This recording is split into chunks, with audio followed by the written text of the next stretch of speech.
Welcome to Quiet Scare, where horror doesn't scream, it whispers. Authentic documented experiences, thoughtfully adapted with literary craft so the core remains intact, and the suspense settles in softly. Like and subscribe to support the channel, and tap the bell for new releases. There are no more than 3 ads in the first 15 minutes. After that it plays straight through. Curated true encounters, elevated into quiet, literary horror for sophisticated listeners. Sleep well and dream dark.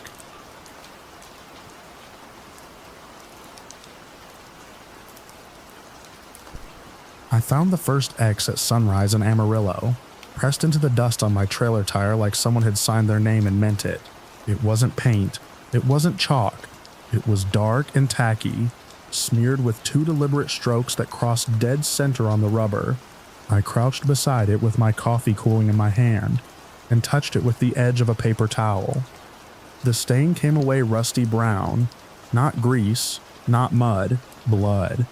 I've been driving long haul for 12 years. You learn to read small things.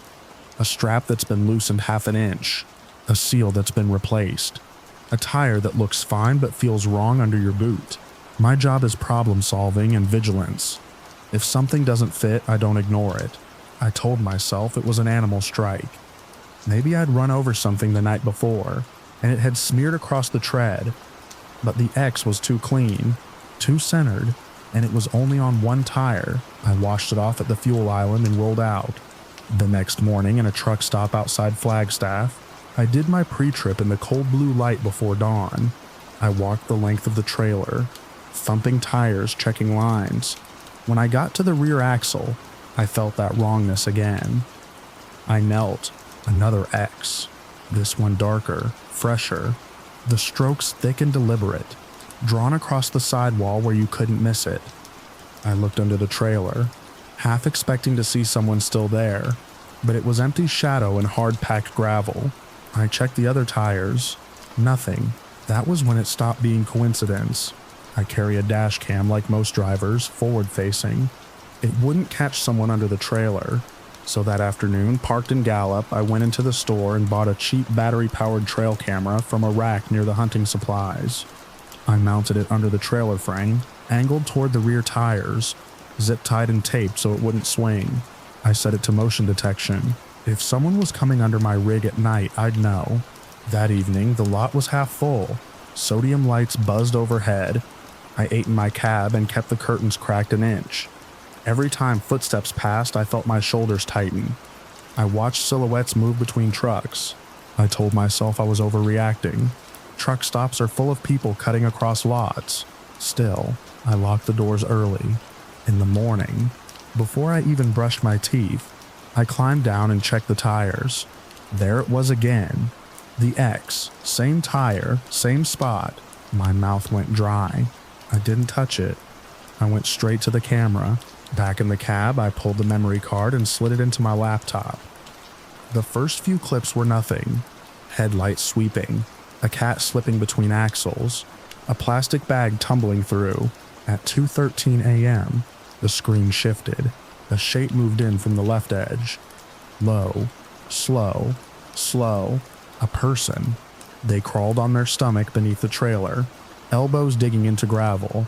They wore dark clothes and something wrapped around their head, maybe a hood or scarf.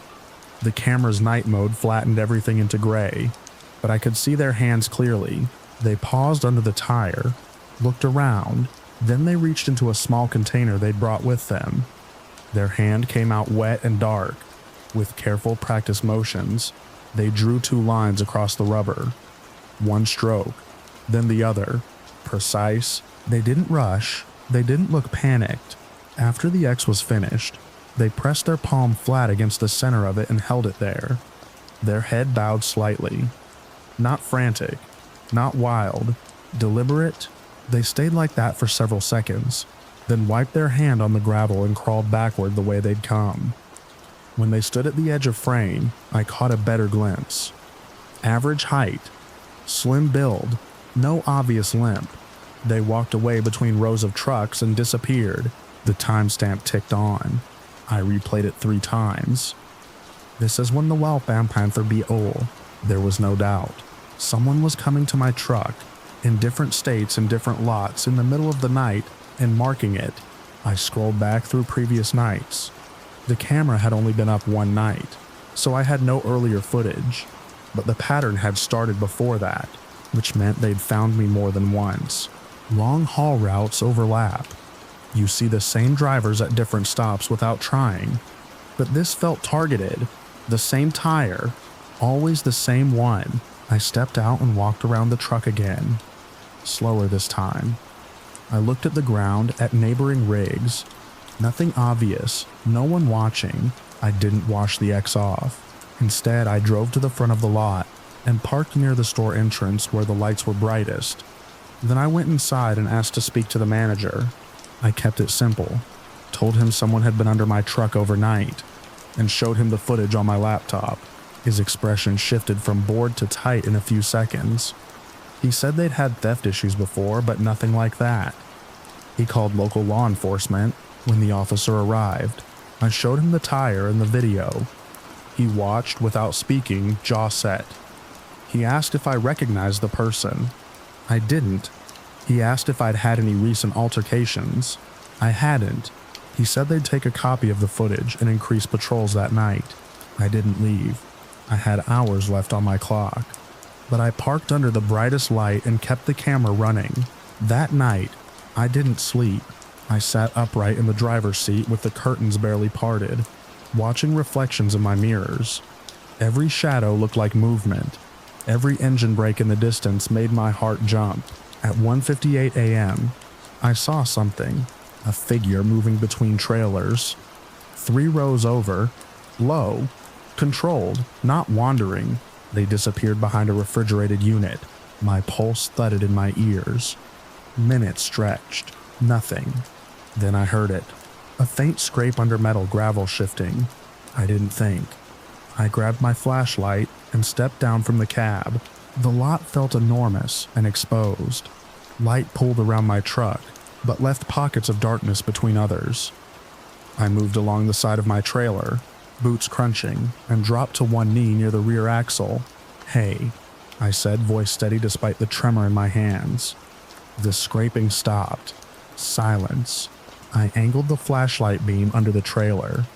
Then a face stared back at me from inches above the ground, pale, in the LED glare, eyes wide but not surprised, as if they'd expected me eventually. The person didn't bolt. They held up one hand slowly. It was smeared dark. "You need to get out from under there," I said. They shifted backward an inch, then another. Slow, like they were calculating distance. I reached for my phone and hit the emergency call. That was when they moved. Fast. They twisted onto their side and kicked at my ankle. I stumbled back, the flashlight skittering across the pavement. The beam spun wildly, catching glimpses of fabric and gravel and the underside of my trailer. Short breaths, sharp movements. I backed away, putting space between us. "Police are on the way," I said. The figure froze halfway out from under the trailer. For a second, we stared at each other in the harsh light. Their expression wasn't rage. It wasn't fear. It was focus. Then they darted the opposite direction, rolling and scrambling out the far side. I heard shoes slap pavement. A door slammed somewhere down the row. An engine turned over. By the time I circled the trailer, they were gone. The officer returned within minutes. I gave a statement while another unit checked the lot. They found a small plastic container near the edge of the row where my truck had been parked the previous night. It held a dark liquid that tested positive for blood. Human. Security cameras from the store picked up a sedan idling at the edge of the lot, around the times my trail cam had triggered. Partial plate, same car in Amarillo, 3 days earlier. That was enough. Over the next week, while I ran shorter regional loads, detectives contacted me twice. They'd identified the vehicle owner, a man in his 30s with no violent record but a history of harassment complaints. He'd worked briefly for a logistics company that handled some of the same routes I did. He'd never worked for my carrier. We'd never met. When they searched his apartment, they found a notebook filled with dates and truck numbers. Mine circled repeatedly. Next to each date was a small hand-drawn X. There were no symbols beyond that. No elaborate diagrams. No explanations. Just my truck number, locations, and X marks. He admitted to marking the tires, but wouldn't explain why.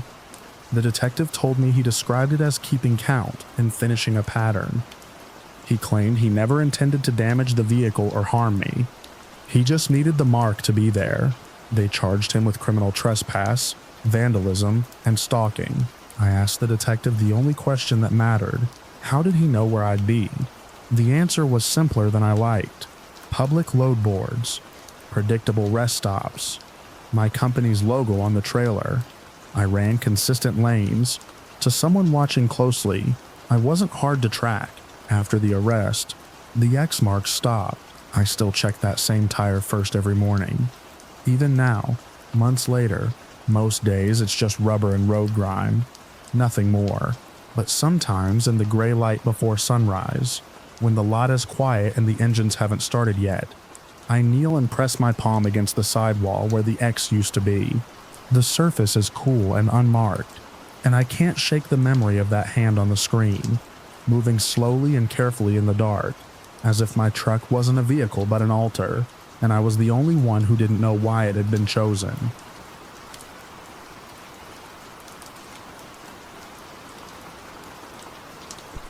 I remember the way the diesel pump kept clicking off before the tank was full, like it didn't trust me to handle the rest of the night.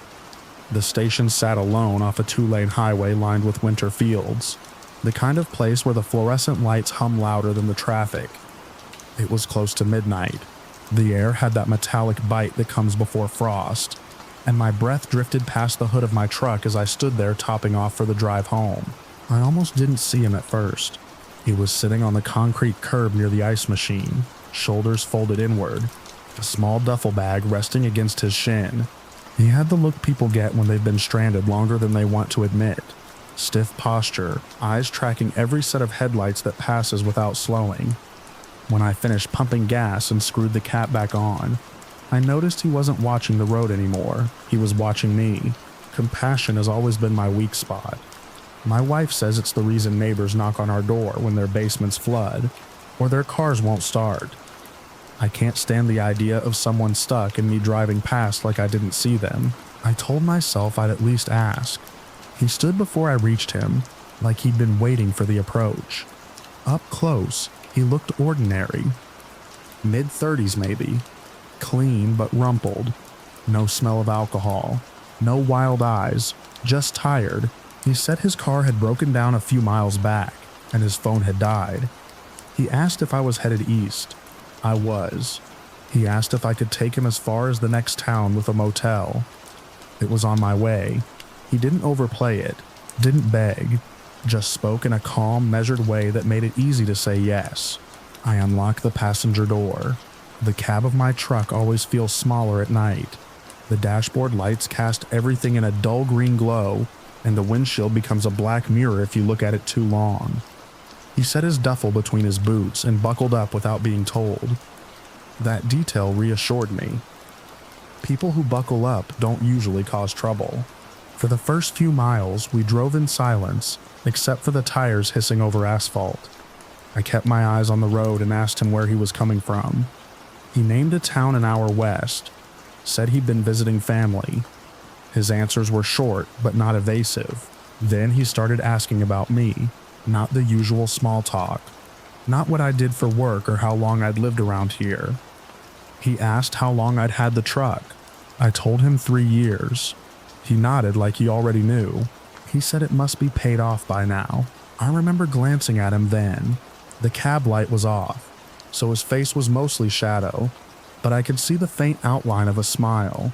I told him yes. I'd finished payments last spring. He adjusted his jacket cuff and said that must have been a relief, especially with 2 kids and a mortgage. The words landed in the cab and didn't move. I don't keep pictures of my family on the dashboard. There's nothing hanging from the rearview mirror. My wedding ring was in my pocket because I'd taken it off earlier to help a neighbor fix a pipe. There was nothing in that truck that told a stranger I had children. I asked him what he meant. He turned his head slightly toward me, Not enough to fully face me. He said most men my age out this far had kids. He said he guessed. It sounded reasonable. It should have eased me. Instead, something in his tone made it feel less like a guess and more like a confirmation. We passed a mile marker. The next town was still 20 minutes out. He asked if my son still played baseball. My hands tightened on the steering wheel. I asked him how he knew I had a son. He didn't hesitate. He said most families with 2 kids have at least one boy. He said he pictured me as the type who'd coach Little League. He was right about that too. I tried to slow my breathing. Tried to tell myself this was coincidence. Stacked on coincidence. People make lucky guesses all the time. My social media isn't private. Maybe he'd seen me before. Maybe he lived nearby and recognized me.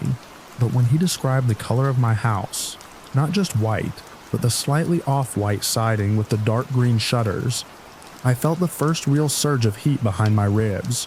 He described the wooden swing hanging from the oak tree in the front yard. He said it creaked when the wind picked up from the north. There was no way to guess that. The road stretched ahead, empty. No headlights coming toward us. No taillights to follow. I asked him carefully if we'd met before. He said no. His voice was steady. He said he'd never spoken to me until tonight. Then he began talking about my wife. He mentioned the way she ties her hair back when she's working in the garden. The small scar near her elbow from when she fell off a bike as a kid. He described the blue ceramic pot by our front door, the one with the cracked rim that we keep meaning to replace. He wasn't speaking fast. He wasn't ranting. He was listing details like someone reading from a file. The interior of the truck felt airless. I told him to stop. He kept going.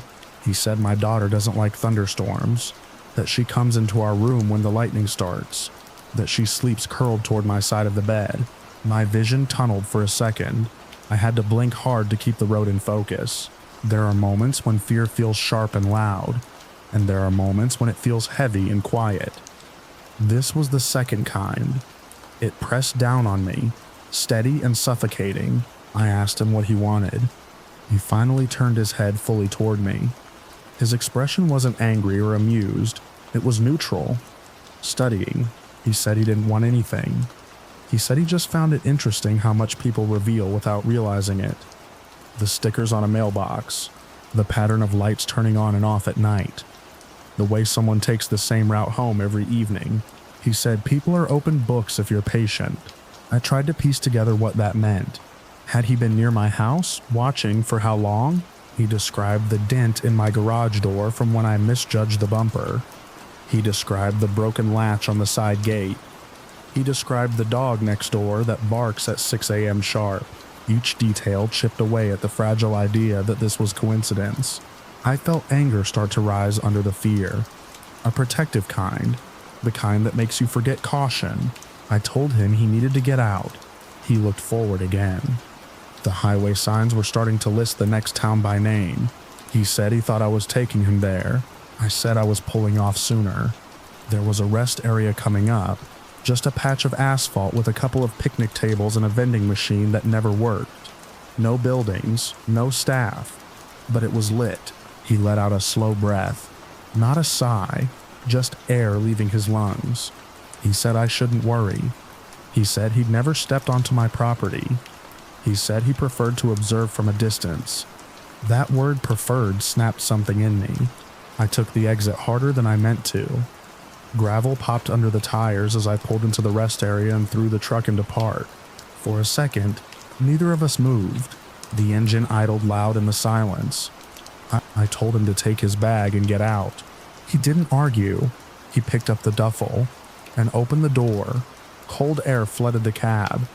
He stepped down onto the pavement and closed the door gently behind him.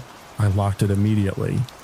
Through the passenger window, I watched him stand there under the yellow light. He didn't bang on the glass, didn't shout.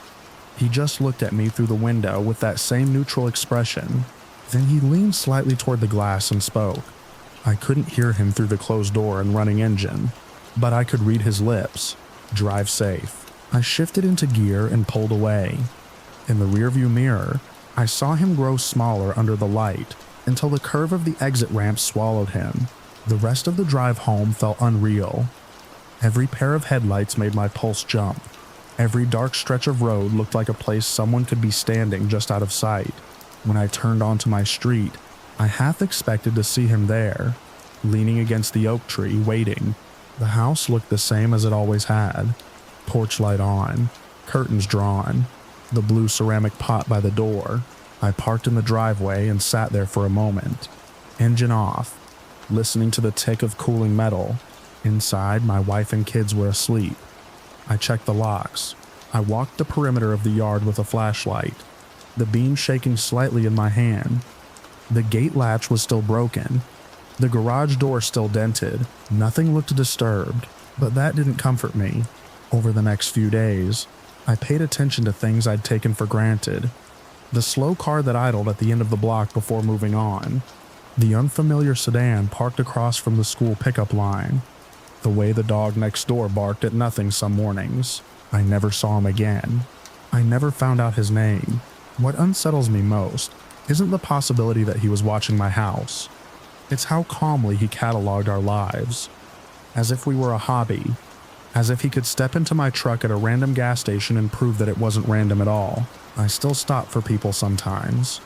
I still believe most strangers are just that. Strangers.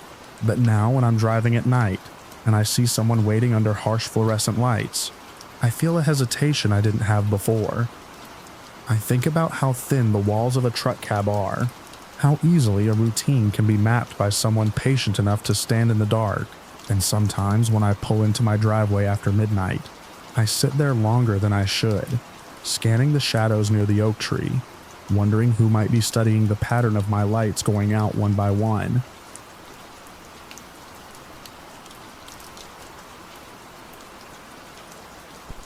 I was sitting high above the intersection when I saw it happen. The light had been red long enough for the diesel to settle into that steady, chest-deep vibration that seeps through the seat and into your bones. Evening traffic pressed in on all sides, a slow crawl of brake lights and turn signals under a sky the color of dirty copper. I remember adjusting my mirrors, checking the trailer alignment out of habit, and then glancing down to the sidewalk on my right, because movement at street level always catches your eye when you're up in a cab. That height is something you get used to. You stop noticing the advantage of it. From that perch, I could see over the roof of a black sedan parked tight against the curb. I could see the narrow gap between the sedan and the brick wall behind it. I could see the man step into that gap and crowd another man against the bricks. At first, I thought it was just an argument. The city is full of raised voices and sharp gestures. But the man doing the crowding moved with a kind of intent that didn't match a shouting match. He kept one hand low and tight to his side. The other man's hands were up, palms out, his back scraping brick as he tried to lean away. The light stayed red. My engine idled. Nobody in the cars around me seemed to notice. Then the aggressor drove his shoulder forward and shoved the other man hard enough that his head snapped back against the wall. I saw his mouth open in a silent shout. I saw the quick, repeated motion of the first man's arm. Short, controlled, not wild, not frantic. The victim sagged. The attacker stepped back just enough for me to see the dark bloom spreading across the front of the other man's shirt. It didn't look real at first, just a spreading shadow in the failing light. Then the victim slid down the wall and folded awkwardly on the sidewalk. The attacker turned his head. Even from that height, even through 2 panes of glass, I felt the moment his eyes found mine. It wasn't confusion. It wasn't fear. It was calculation. He tilted his face up toward the cab, and the streetlight caught his features cleanly enough for me to see that he knew I had a clear view. The light changed. The cars around me lurched forward. I did what I was trained to do.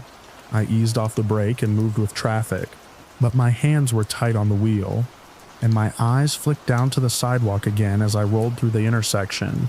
The attacker was already moving. He didn't run. He walked with purpose to the black sedan, got in and shut the door. The victim didn't move at all. I cleared the intersection and pulled to the shoulder at the first safe opening, just past a bus stop. My first thought wasn't about myself. It was about the man on the sidewalk. Moral responsibility isn't something you debate in a moment like that. You either pick up the phone or you live with not doing it. I picked up the phone. I gave the dispatcher the intersection, the direction I was heading, a description of the attacker in the car. I told them I was a commercial driver and that I had seen the whole thing from above. They told me officers were being sent. In my side mirror, I saw the black sedan merge into traffic 2 blocks back. I told myself it was coincidence. It was a busy road leading out of downtown, and half the vehicles would be headed the same way I was. I checked the mirror again. The sedan changed lanes when I did. That's when the weight of what had happened settled in. I couldn't exactly outrun anyone. An 18-wheeler doesn't make sudden moves in city traffic. I kept my speed steady and my lane changes deliberate, heading toward the on-ramp that would take me to the interstate. I updated the dispatcher. I told them the vehicle might be following me. They asked if I felt in danger. I looked in the mirror again. The sedan stayed 3 cars back, never too close, never dropping out of sight. Yes, I said. The interstate opened up in front of me like a concrete river, 4 lanes wide and glowing under tall lights. Traffic thinned as the city fell behind us. Warehouses gave way to billboards and then to dark stretches of scrub and trees. The sky went from copper to deep blue to black. The sedan stayed with me. I stayed on the line with the police for as long as I could without compromising my driving. They told me units were canvassing the original scene and that they'd issue a bulletin for the vehicle. They asked for plate numbers, but the sedan kept its distance just far enough that glare and movement made it hard to read. I tried to lose him in plain sight. I signaled early for exits, and then stayed on the highway. I moved from the right lane to the middle and back again. Every time, after a slight delay, the black sedan followed. The city lights disappeared completely in my mirrors. Now it was just highway and the occasional cluster of gas stations at exits. I crossed the state line without meaning to make a point of it, but when I saw the welcome sign flash by in my headlights, the situation shifted in my mind. This wasn't a nervous driver checking me out. This was someone committing to a pursuit. I called my company's after-hours line and told them what was happening. They patched me through to a supervisor who advised me to head toward the next major way station or rest area with visible law enforcement presence. He stayed calm. I focused on that calm. The sedan closed the gap slightly as traffic thinned further. At one point, it moved into the lane beside my trailer and matched my speed. I could see the driver's silhouette through the side window. His head tilted up toward my cab again. He wanted me to know he was still there. I kept my eyes forward. Trucks don't swerve. Trucks don't brake. Suddenly, unless there's no other option. I held the wheel steady and told myself that visibility was my ally. Cameras at exits, cameras at stations, witnesses. If I kept moving through populated areas, the highway curved into darker country, fewer lights, longer stretches without exits. My fuel gauge dipped lower than I liked. I did the math in my head. I had enough to make it another 100 miles, but I didn't want to gamble on empty stretches. The sedan dropped back out of my direct mirror view. For a few minutes, I thought he'd given up. Then my headlights caught him ahead of me, parked on the shoulder just beyond a gentle bend. No hazard lights, no hood up, just sitting there as I approached. The sedan eased back onto the highway in front of me. He slowed, not enough to force me to brake hard, but enough to make the gap uncomfortable. I signaled left and moved to pass. He accelerated, I dropped back. He dropped back too, sliding into the lane beside my trailer again. It was a game of proximity. He didn't need to touch me. He just needed to remind me that he could. My hands ached from gripping the wheel. I could feel my pulse in my throat. I told the supervisor I was heading for the next rest area marked on my GPS, about 20 miles ahead. He told me state police had been notified in both states, and that I should keep them updated on my exact location. The sedan fell back again. The miles stretched. Trees crowded closer to the highway, their branches black against the sky. The rest area sign finally appeared in reflective green, promising bathrooms, vending machines, and truck parking. As I signaled and took the exit ramp, the sedan followed. The ramp curved down and around. isolated from the main highway by a thick stand of trees. The rest area lights glowed ahead, harsh and white. I could see a few parked cars and 2 other trucks idling in the designated lot. The sedan accelerated suddenly on the ramp and pulled up alongside my cab, close enough that I could see the driver's face clearly in the glare of my headlights and the overhead lamps. It was the same man from the sidewalk. No mistaking it. His expression wasn't wild. It was controlled. He raised one hand off the steering wheel and drew a finger slowly across his own throat while looking up at me.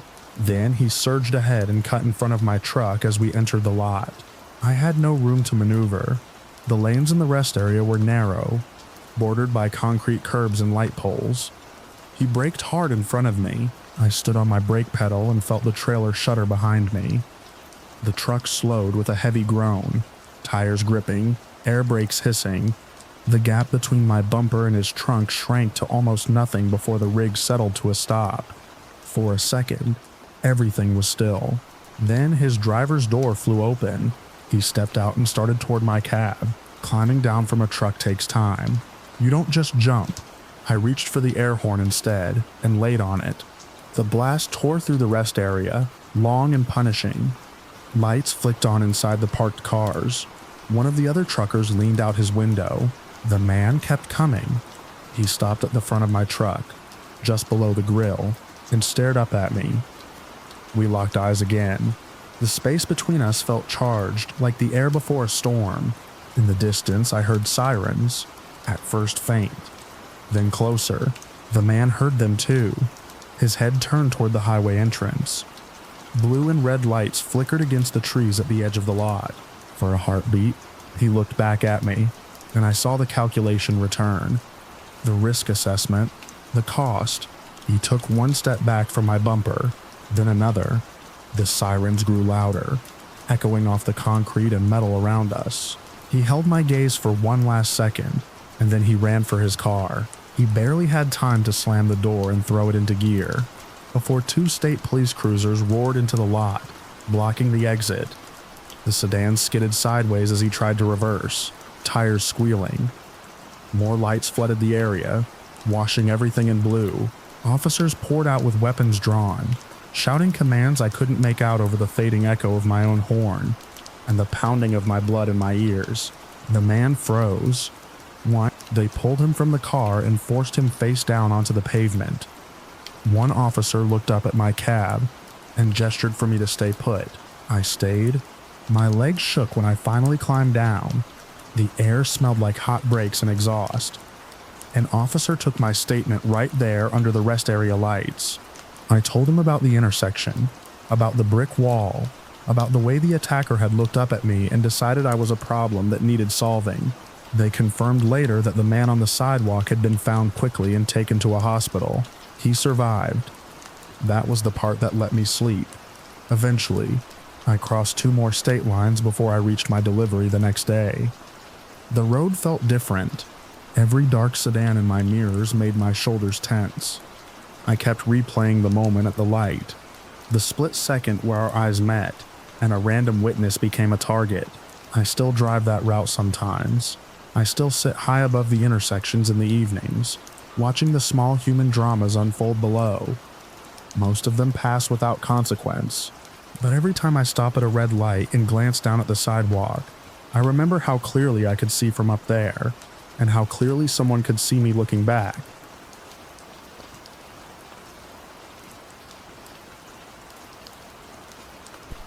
I found him because of a maintenance habit I've followed for 15 years. The kind of small, boring routine that keeps a truck alive and a driver employed. It was just after sunrise at the terminal. The light thin and gray over the rows of parked rigs. The night crew had gone home. The yard was quiet except for reefers humming, and the metallic clank of a distant landing gear being cranked up. I had just pulled in from a long haul, 680 miles overnight, and I was running on stale coffee and muscle memory. My focus at the end of a run is always the same. Park straight, log the hours, do a slow walk around before I hand the unit off or take my 10. The weather had turned cold somewhere in the early morning. A dry, needling wind swept through the lot, carrying diesel fumes and the smell of wet asphalt. I remember rubbing my hands together as I stepped down from the cab and looking up at the top fairing above it. The wind deflector that sits like a cap over the sleeper, smoothing air over the trailer. I always check it. Most drivers don't. It's high up and awkward to see unless you know where to stand, but I've hauled enough cross-border loads to know people look for blind spots. The space between the cab roof and the curved plastic deflector isn't big, but it's enough for debris to lodge in there. Once, years back, I found a shredded tarp jammed up there, flapping loud enough to sound like a blown tire.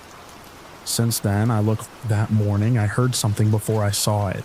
Not a bang, not a voice, just a soft, irregular thump from above the windshield, like something shifting its weight. I stepped back from the grill and tilted my head up. The rising sun hit the deflector at an angle, and I could see a dark shape pressed tight against the hollow space where the brackets meet the roof line. At first, my mind did what it always does. It reached for a simple explanation. Loose insulation, a broken panel, a bird maybe. Then the shape moved. It wasn't a dramatic movement, just a subtle tightening, like a muscle under fabric.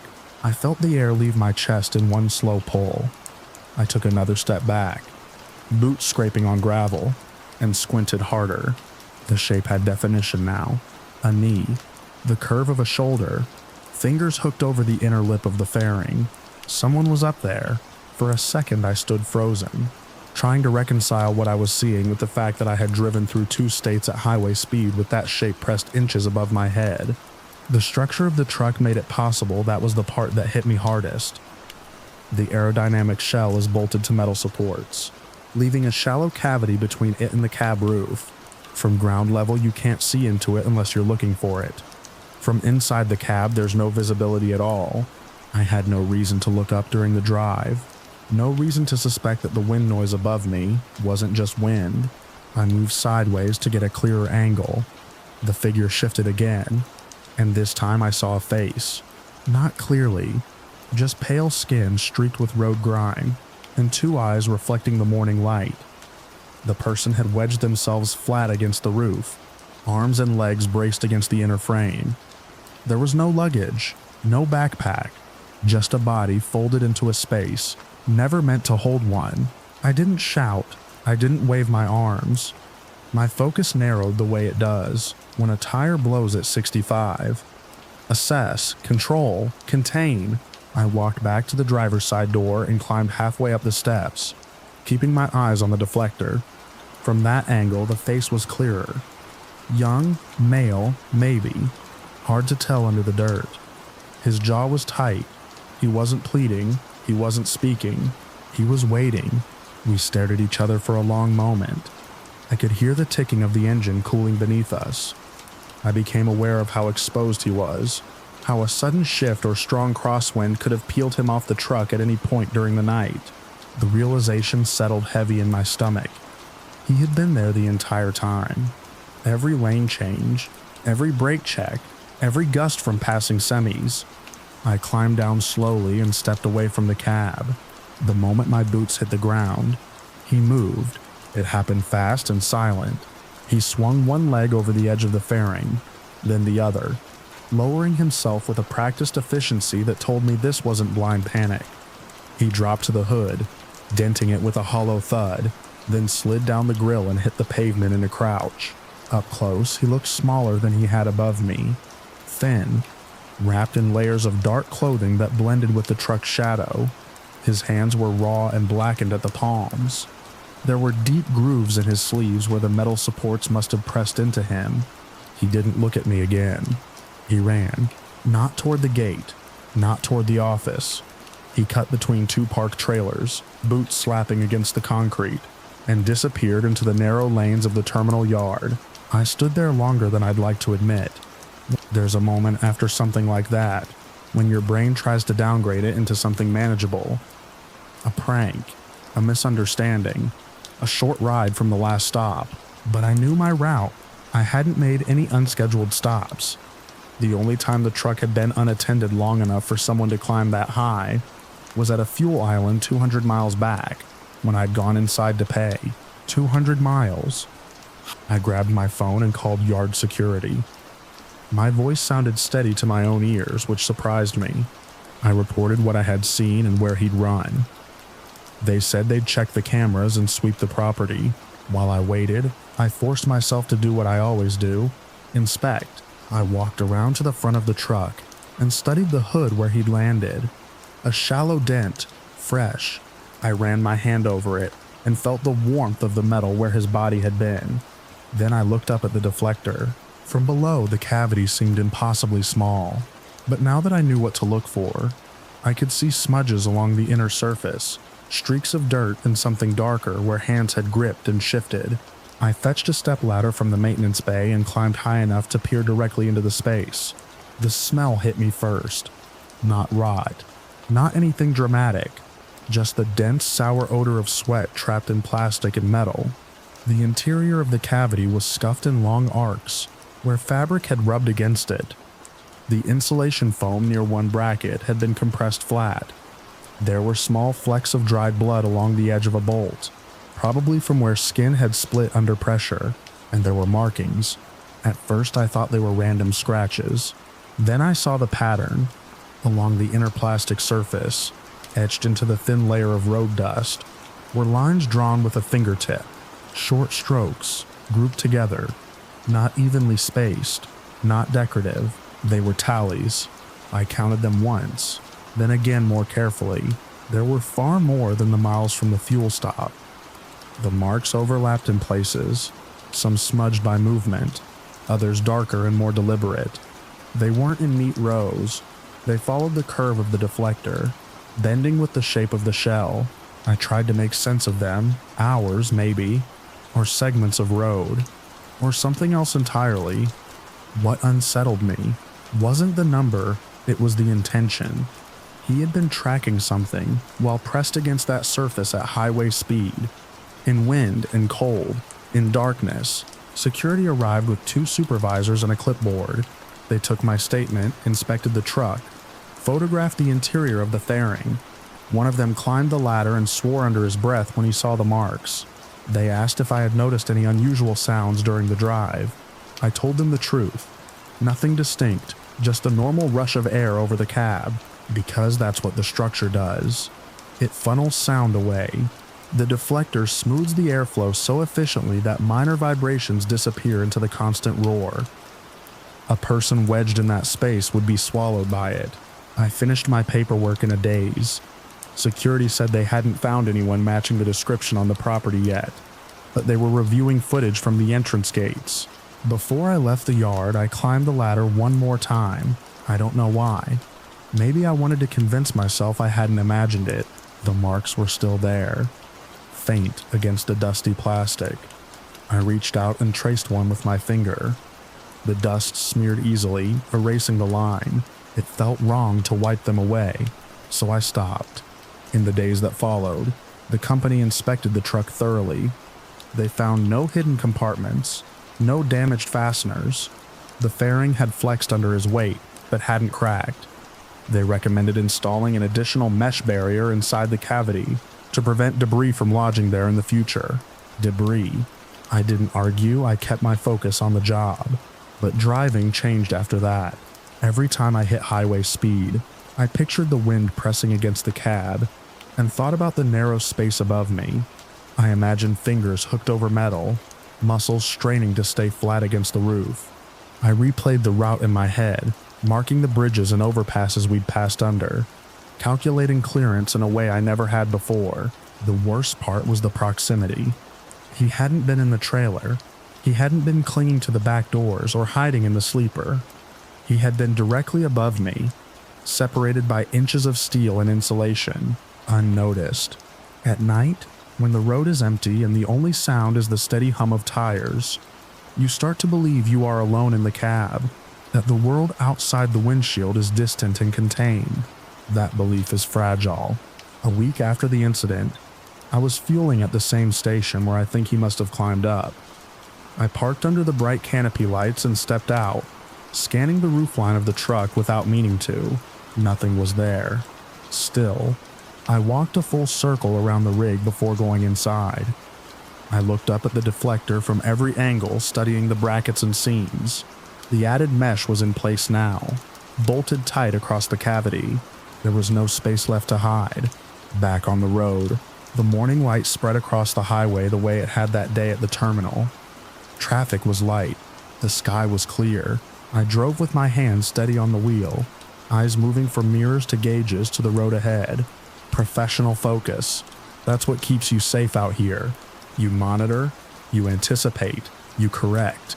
But there are things you can't anticipate. When I pulled into the terminal at the end of that run, I didn't wait for habit to kick in. I stepped out and immediately looked up. The deflector sat clean and still against the bright sky. No shape, no movement, just smooth plastic and metal, exactly as designed. I stood there longer than necessary, listening to the engine tick as it cooled, feeling the emptiness of the space above the cab. For a moment I almost convinced myself it had been an isolated risk, a single breach of routine that had been corrected with hardware and awareness. Then I remembered the marks inside the fairing, the uneven tallies pressed into dust at highway speed, and how many of them there had been. I still don't know what he was counting. Miles, hours, near misses, or something else entirely.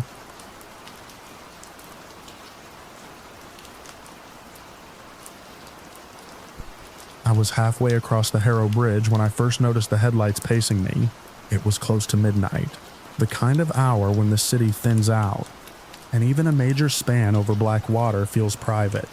A mist had rolled in from the bay, not thick enough to hide the guardrails, but heavy enough to soften the lights into halos. I take that route home most nights after inventorying the warehouse on Pier 6. I am paid to notice discrepancies, missing pallets, shifted labels, numbers that don't line up, and I've trained myself to pay attention to small changes. That night, the change was a car that did not belong to the present. At first, I registered it as a reflection. The bridge's steel trusses throw back strange angles of light, and the river below can mirror traffic in warped streaks, but the glow stayed level with my driver's side window, neither falling behind nor pulling ahead. I checked my mirrors. Nothing. I looked left. An old touring car moved beside me as if in a parallel lane that didn't exist. The bridge has 2 lanes in each direction and a narrow shoulder. There is no extra space for a vehicle to ride door to door unless it's crossing the center line, and this one wasn't. It occupied a strip of asphalt that simply wasn't there. The body was long and boxy, painted a dark color that swallowed the mist. Its wheels were spoked. The roof was folded back despite the cold. The headlights were round and faint compared to modern beams, like lanterns straining through fog. I remember thinking it had to be a film prop. We get location shoots sometimes, especially for period pieces, but there were no cones, no police detail, no reflective vests, just the 2 of us moving in lockstep over the water. The driver sat upright, gloved hands fixed at 10 and 2. He wore a cap pulled low and a long coat with wide lapels. A woman sat beside him in a cloche hat, her hair cut blunt at the jaw. In the back were 2 more figures, a man and a woman, both in formal evening wear. I could see the white flash of a shirt front and the gleam of beads at a throat. None of them moved. I don't mean they were calm. I mean they were still in a way that felt arranged. Their faces were angled forward, eyes open, mouth set, no blink, no shift of breath. The woman's scarf lay against her collarbone without fluttering. Though my own car rocked lightly in the crosswind, I eased off the gas to let them pass. They matched my speed exactly. I pressed down again, pushing 5 miles over the limit. The engine responded with a low hum. The touring car stayed with me, engine silent. I could not hear it over my own, not even the rattle you'd expect from something that old. The only sound was the faint hiss of my tires on damp pavement and the distant slap of water against the pilings below. I told myself it was a trick of depth. The mist can flatten distance, make a car in the far lane appear closer than it is. But there was no far lane on my left. There was only a concrete barrier and open air beyond it. The bridge lights passed over us in intervals, washing the interior of the other car in brief clarity. Each time the occupants were the same, frozen. Their skin had a pale cast, like old photographs. The driver's knuckles were prominent against the steering wheel. The backseat couple sat too straight, hands folded in their laps as if posing for a camera.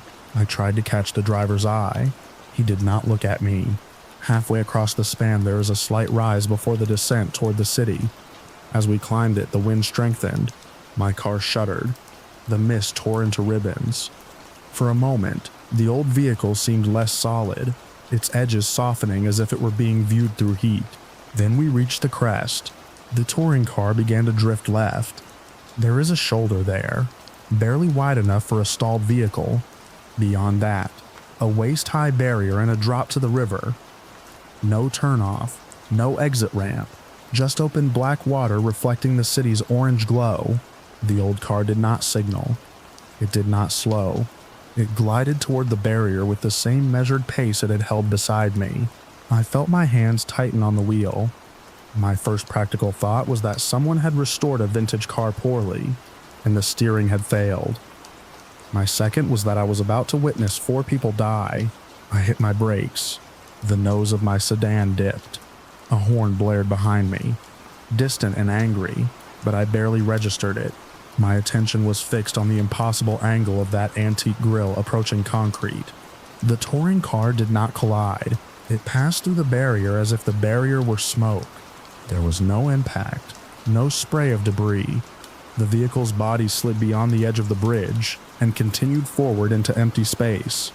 For a fraction of a second, a single suspended image. It hung above the river, perfectly level, its occupants still upright and unblinking. Then it kept driving, not down, not falling, driving straight out over the water, its wheels turning on nothing. My breath stopped. The world narrowed to the rectangle of my windshield. The old car moved 10 yards beyond the bridge's edge, then 20. The headlights grew dimmer, swallowed by mist. The figures inside remained fixed, like mannequins set on a track, and then the entire thing thinned, as if the fog had finally claimed it. The shape dissolved into the night without a splash, without a sound, without even the courtesy of gravity. I realized I was stopped in a live lane and forced myself to move. I eased onto the shoulder, heart pounding hard enough to make my fingers tingle. Cars passed me in gusts of displaced air. I leaned forward over the steering wheel and stared at the stretch of river where the vehicle should have gone under. The water was unbroken. No ripples beyond the usual wind chop. No floating wreckage. No widening circles. I checked the time on my dashboard clock. 11:47 p.m. I sat there for a full minute, watching, expecting sirens to rise from either shore. Nothing came. Traffic flowed normally. A truck roared past, rocking my car. The bridge lights hummed overhead. Eventually, I pulled back into the lane and drove the rest of the way across. I told myself it had been a reflection from a lower service road. I told myself the mist and the lighting had created a layered illusion. By the time I reached my exit, I had built 3 separate explanations, each less convincing than the last. At home, I searched for recent accidents on the bridge. There were none reported that night. I went further back, scanning old archives. The Harrow Bridge opened in 1932. Before that, a ferry route crossed the same stretch of water. I found a small article from 1928 about a car that had rolled off a temporary wooden trestle during construction, killing 4 passengers returning from a gala downtown. The description of their attire, evening clothes, beaded dress, chauffeur's cap, matched what I had seen well enough to make my scalp prickle. I closed the laptop. Correlation is not causation. I know that. I deal in inventories, not omens. Still, the next night when I drove home, my eyes kept drifting left as I approached the midpoint of the bridge. Nothing. The lane beside me was empty. The mist was lighter. I crossed without incident and felt foolish for the tension in my shoulders. 3 nights later, it happened again. This time, I saw the headlights first in my peripheral vision. A faint amber glow where there should have been open air. I did not look immediately. I kept my gaze forward, testing the edge of my composure. The glow held steady. When I finally turned my head, the touring car was there, precisely aligned with my driver's side door. The occupants were identical. Same posture, same fixed expressions. The woman's beaded necklace caught the light in the same cold way. If they had been actors, they were disciplined beyond reason. I did not change my speed. I watched them as we climbed the rise. The driver's eyes were open, but there was no awareness in them. They were not ignoring me. They were simply not there. The backseat couple sat as if braced for a photograph that had never finished exposing. We reached the crest. I felt the moment before it happened, a pressure behind my sternum, as if the air itself anticipated the turn. The old car drifted left again. This time I did not brake. I kept pace, close enough that if the barrier had been solid for them, I would have seen metal buckle. Instead, as before, the vehicle slipped through and out over the water, maintaining its straight path into darkness. The headlights faded. The body thinned. The figures remained posed until the mist erased them. Only then did I let out the breath I had been holding. I drove home in a state I can only describe as altered. The route I had taken hundreds of times no longer felt like a simple line between 2 points. It felt layered, as if another roadway existed inches from mine, running alongside it on a schedule I could not predict.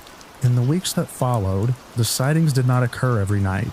They came irregularly, without pattern tied to weather or traffic. Always near midnight, always at the midpoint, always the same car, the same 4 frozen passengers, the same impossible departure into open air. I never saw them look at me. I never heard a sound from their engine. I never saw them hit the water. I considered reporting it, but what would I say? That a car from a century ago was driving off a modern bridge and refusing to obey physics. I can imagine the careful nods, the suggestions of fatigue. I inventory goods for a living. I am not prone to fantasy. Yet the effect has been cumulative. Now when I approach the Harrow Bridge, I feel a tightening behind my eyes. My hands settle more deliberately on the wheel. I scan the left side before I reach the rise, bracing for lantern-dim headlights to bloom in the mist. On nights when they do not appear, I am relieved but not reassured. Absence does not feel like proof of anything. It feels like a pause. The worst part is not the sight itself. It is the certainty that what I am seeing does not interact with me at all. I am not a participant in their trajectory. I am an observer allowed to witness a loop that has no awareness of my presence. Last night, the mist was thick enough to blur the far shore entirely. As I neared the midpoint, the glow formed again to my left. I did not need to look to know the details. They are fixed in me now, as surely as they are fixed in that car. We climbed. We crested. The touring car veered toward the barrier and continued beyond it, wheels turning on empty space, carrying its silent passengers out over black water that would not receive them. The headlights diminished, and then were gone. I drove on.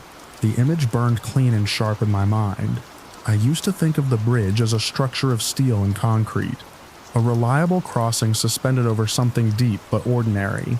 Now I understand it as a place where 2 versions of a road overlap for a few seconds each night, where a past event replays without sound or impact, indifferent to the present. Every time I cross, I watch the empty air beside me, and wait for the shape of that old car to form, knowing that even if it never does again, I will always see it there, just beyond the barrier, still driving into the dark.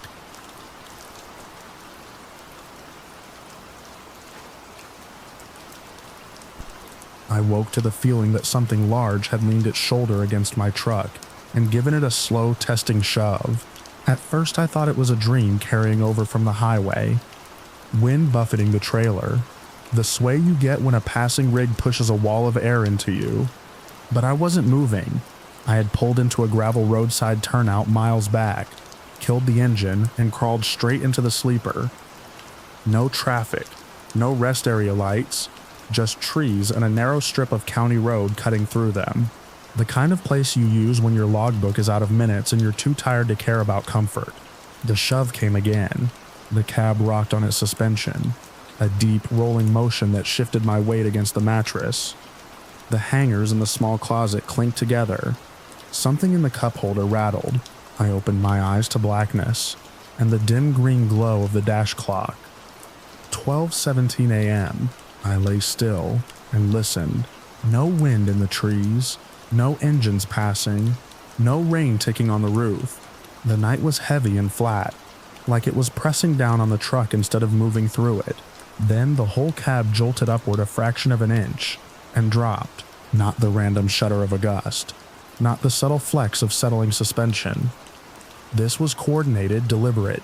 Someone was outside. I slid off the bunk without turning on a light. That's a habit you learn early. Never announce you're awake. My boots were already on the floor where I'd left them. I eased into them, every movement slow, controlled. The truck shifted again, harder this time, as if hands were gripping the frame and trying to find leverage. A low grunt carried through the metal. Then another. More than one person. I moved forward into the driver's seat and stayed low, just enough to reach the curtain and peel it back a few inches. At first I saw only darkness and my own reflection in the glass. Then shapes separated from the black. There were people around the truck, at least 5 that I could count from that angle, maybe more beyond the beam of what little starlight filtered through the trees. They were spaced along the driver's side and near the rear wheels. Dark hoodies, jackets. One of them had both hands braced against the door under my window. The truck rocked again as they pushed in unison. They weren't random passers-by. They were working together. My mind tried to make sense of it in practical terms. Kids, drunk, trying to scare a driver for fun, but this wasn't a quick bang on the door and a sprint into the woods. They were testing the weight, feeling for the balance point. The cab leaned toward them, then rolled back. If they managed to tip it even a little, the rest of the physics would do the work. The turnout was uneven gravel. I had parked slightly off level to avoid a rut. If they got momentum on their side, they might not need much. The isolation of the spot hit me all at once. No cameras, no other trucks, no lights from houses. The nearest highway exit was miles back. I had chosen it because it was quiet. Quiet was exactly what they needed. One of them moved toward the front, peering up at the windshield. I ducked lower in the seat. My heart was beating hard enough that I could feel it in my throat, but my hands were steady. That's the thing about driving for a living. You learn to wake up fast and think in straight lines. They pushed again, harder. The suspension compressed. The cab tilted toward the driver's side so sharply that a plastic bottle rolled off the dash and hit the floor. They were trying to flip it. I didn't shout. I didn't pound on the horn. Noise without power behind it would just confirm I was trapped and reacting. Instead, I slid the key into the ignition. I waited. Another coordinated shove hit the side of the truck. I felt the tires strain against the gravel. On the next push, when their weight was committed and their balance was forward, I turned the key. The engine detonated into the silence with a violent roar. The starter engaged and the diesel caught all at once. A deep, explosive thunder that shook the entire frame. The headlights flared on full beam, cutting twin white tunnels through the trees. The effect was immediate. The figures outside froze, caught in the glare.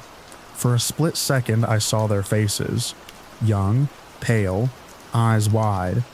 One had his hand still flat against the metal of my door. Then the air brakes released with a sharp hissing blast. That did it. They scattered. Not in a straight line. Not as a group. They broke apart and ran in different directions. Boots slipping on gravel, shoulders colliding as they tried to clear the beams of the headlights. One stumbled and nearly went down near the front bumper, before scrambling up and vanishing into the tree line. Within seconds, the turnout was empty. Only the engine's rumble remained, vibrating up through the steering column and into my arms. I kept my foot on the brake and scanned every edge of the light. The woods looked the same as they had before.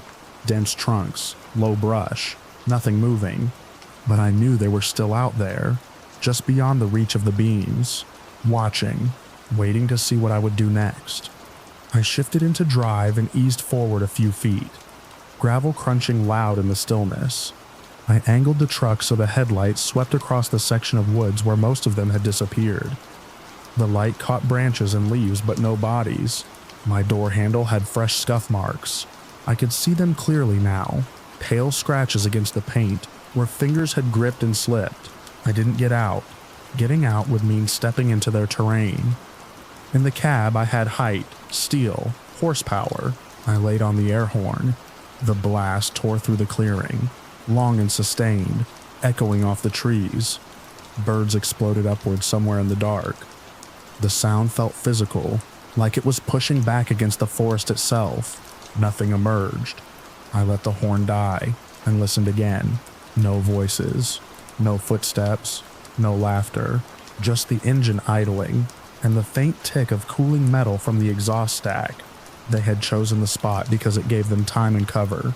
They had counted on a sleeping driver. They had counted on surprise. They hadn't counted on the truck waking up, angrier than they were. I didn't wait for them to regroup.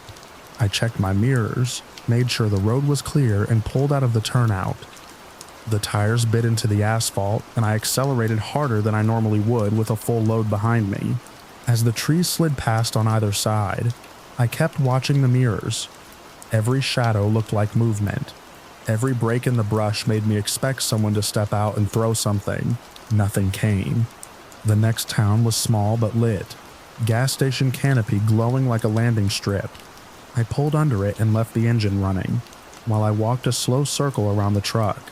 The driver's side panels had streaks of dirt where hands had pressed and dragged. The gravel near the rear tires was torn up, deep grooves where they had tried to rock the weight sideways. They had been close, closer than I wanted to calculate. Inside the cab, the air still felt charged, like the moment after lightning hits nearby. I shut the engine off only when I was under full light. Cameras pointed at every angle. Sleep didn't come back.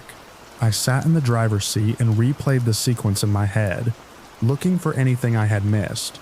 A vehicle parked deeper in the trees. A lookout I hadn't seen. A signal that coordinated their push. It didn't matter. What mattered was how quickly a quiet place can turn into an opportunity for someone else. How isolation isn't just peaceful, it's useful to the wrong kind of group. Since that night, I don't pull into unlit turnouts anymore. If I'm forced to stop somewhere remote, I back in tight against something solid and leave myself an exit path. I keep the keys within reach. I don't let deep sleep take me all the way under, because I know what it feels like to wake up to your world tilting in the dark. Sometimes, even now, when a strong crosswind hits the side of the trailer while I'm parked, my body reacts before my mind does. My eyes snap open. My hand reaches for the key. I wait for the second shove. Most nights it's just the wind, but every time I park alone on a quiet stretch of road, I remember the way those shapes moved in the headlights, and how quickly they vanished when the engine roared to life like they were never there at all.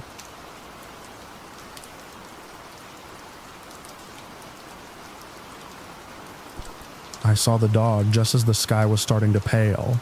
When the world turns the color of old steel and everything on the highway looks half remembered, it stood in the center of my lane like it had been placed there. Black, broad-shouldered, head lowered. I had been driving all night without stopping, my eyes hot and gritty, my hands locked to the wheel so tight my knuckles ached. The road was straight for miles in both directions. There was nowhere for it to come from, nowhere for it to go. I jerked the wheel before I even felt my foot hit the brake. The trailer fishtailed first. A long, heavy sway that I felt through the seat and up my spine. The load shifted with a deep, rolling thud behind me. My coffee tipped out of the cup holder and splashed across the dash. For a second, the windshield filled with nothing but the blur of shoulder gravel and the gray smear of dawn. I remember thinking, clear as anything, that I was about to roll the whole rig because of a dog. Then the tires caught. The truck shuddered back into its lane with a violent snap, and I overcorrected, dragging us toward the median before hauling the wheel the other way. It was ugly, not the kind of maneuver you come back from clean, but somehow the trailer lined up behind me again, straight as a spine, and the engine settled into its steady roar like nothing had happened. There was no dog in the road. I checked the mirrors first. My heart was banging so hard it made the glass tremble. The shoulder behind me was empty. No dark shape scrambling away. No body lying twisted in the lane. Just empty asphalt stretching back into the fading dark. I slowed to a crawl, hazards blinking, and rolled forward another 100 yards before pulling onto the shoulder. The engine idled rougher than usual. Or maybe that was just the vibration in my hands. I sat there gripping the wheel and staring at the strip of highway ahead. Flat, empty, pale light creeping over it inch by inch. I have been driving long haul for 12 years. I pride myself on my work ethic. I take the loads other drivers pass up. I stack runs tight and squeeze sleep into whatever gaps I can find. Dispatch likes me because I do not complain. I tell myself I am built for it, that I can push longer than most, that I do not need the soft rules other drivers cling to. But that week I had crossed 3 states on broken sleep, 2 hours in a rest area with trucks idling on either side of me, 90 minutes in a dirt lot behind a closed gas station, another 2 in the cab with the engine off because I did not want to burn fuel. Every time I closed my eyes, I saw the next delivery window counting down in red numbers. The black dog is something you hear about when you start out. Old-timers talk about it in low voices at truck stops, between jokes and complaints about fuel prices. A big black dog that appears in the road when you have been driving too long. If you see it, they say, you are already past your limit. Some call it a warning. Some call it an omen. I have always rolled my eyes at that kind of thing. I stepped out of the cab onto the shoulder. The air was cold and thin, carrying that early morning stillness that makes even distant traffic sound muted. My legs felt hollow. The world tilted slightly when I moved too fast. I walked back along the trailer, scanning the road surface. There were fresh tire marks where I had swerved, dark arcs cutting across the lane. Gravel had sprayed up onto the asphalt in a messy fan, but there were no paw prints, no blood, no fur, nothing. I stood there longer than I should have, staring at the exact spot where I was certain the dog had been. I could still see it in my head, the way its coat swallowed the light, the way its eyes seemed level with my windshield, even though that made no sense. It had not been running. It had not been startled. It had simply been there. A car passed in the far lane, the driver glancing over at me with mild curiosity. I must have looked like a man who had made a mistake. I climbed back into the cab and shut the door. The inside smelled like stale coffee and sweat. My reflection in the dark screen of the GPS looked older than I remembered. There were crescents under my eyes so deep they looked bruised. On the passenger seat was a printed safety sheet from our last company meeting, folded in half and shoved under a clipboard. I had not paid much attention when they handed it out. Something about physiological limits, reaction times, microsleeps, the brain filling in gaps when it is starved of rest. I had signed the acknowledgement line and gone back to checking my route. I picked it up and smoothed it out on my lap. There was a section about visual hallucinations in sleep-deprived drivers. It described them as brief, vivid projections. The mind misinterpreting shadows, signs, debris. In extreme cases, it said, the brain can generate fully formed images and place them convincingly in the environment. The driver reacts before conscious thought has a chance to intervene. My stomach turned cold. I tried to replay the moment in my head, but it would not line up cleanly. The road had been empty for miles. The fields on either side were flat and harvested. Nothing tall enough to hide an animal that size. There had been no movement leading up to it, no shape emerging from the ditch. It had just appeared in the center of my lane, complete and solid, and I had believed it. I looked at the clock on the dash. I had been awake for almost 20 hours.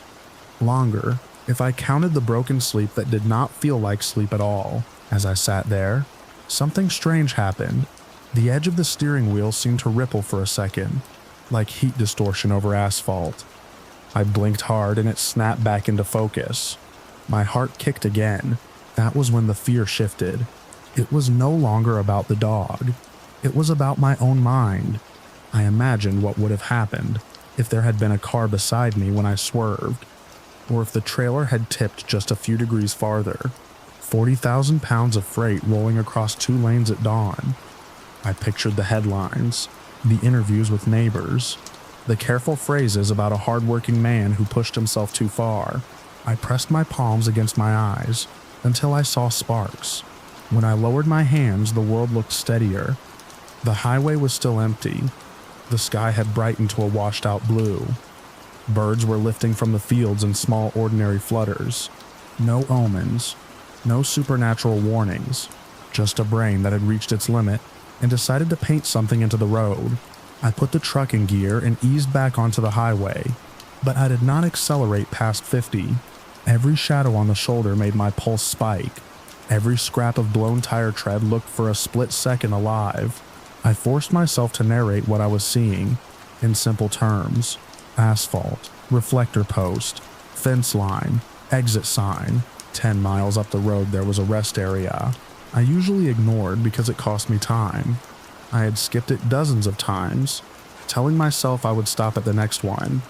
That morning I took the exit. The parking lot was half full of other rigs, their engines humming in low unison. I backed into a space slowly, carefully, as if I were maneuvering through fog. When I set the brake, the sudden quiet felt unnatural. I sat there for a minute with my hands resting open on my thighs. They were still trembling, but less than before. No one came to check on me. No one asked why I had pulled in so early. The world did not mark the moment in any visible way. It was just another truck stopping at dawn. Inside the cab, I pulled the curtains halfway and turned off my phone. I sent dispatch a short message saying I was taking my mandatory rest early. I did not mention the dog. I did not trust the words yet. As I stretched out in the narrow bunk, the image tried to come back to me.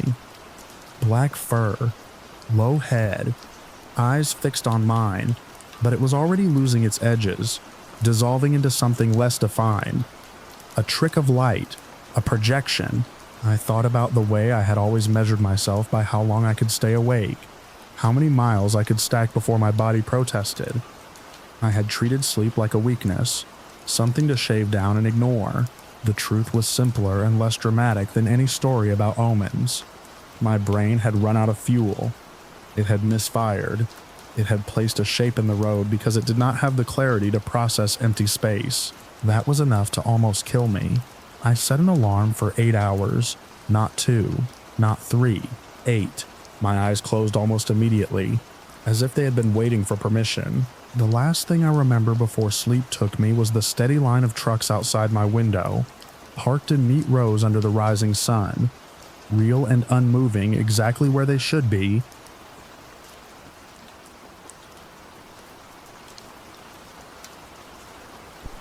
I saw her too late to pretend I hadn't. The road cut through a stretch of state forest that never seemed to end, a narrow 2-lane strip with no shoulder and no cell service. My headlights tunneled through the dark, catching bark and brush in quick flashes.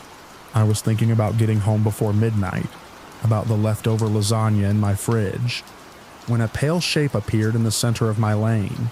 I braked hard enough to feel the truck fishtail before the tires caught. The shape didn't move. At first I thought it was a deer standing on its hind legs, some strange angle of light and shadow. Then the beams settled, and I saw a woman in a light dress, barefoot, hair hanging forward to hide her face. She stood perfectly still in the middle of the asphalt. No houses for miles, no other cars, just woods and the long stretch of road behind me. I've always been the kind of person who stops. My father raised me that way. You see someone in trouble, you don't keep driving. You don't assume someone else will handle it. That instinct has cost me time, money, and more than one missed appointment. But it's never felt optional. I shifted into park and hit the hazard lights. The blinking orange reflections washed over her white dress. She didn't react. For a second, I considered honking. The silence out there felt thick, like it would swallow the sound.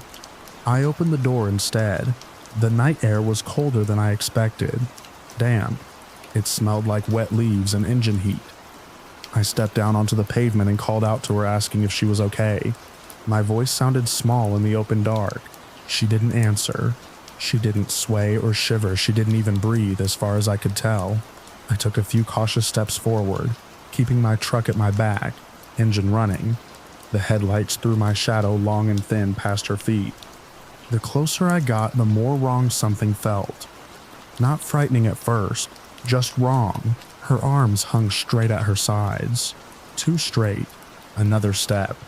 I was close enough to see the fabric of the dress. It was thin cotton, the kind you'd buy off a clearance rack in late summer.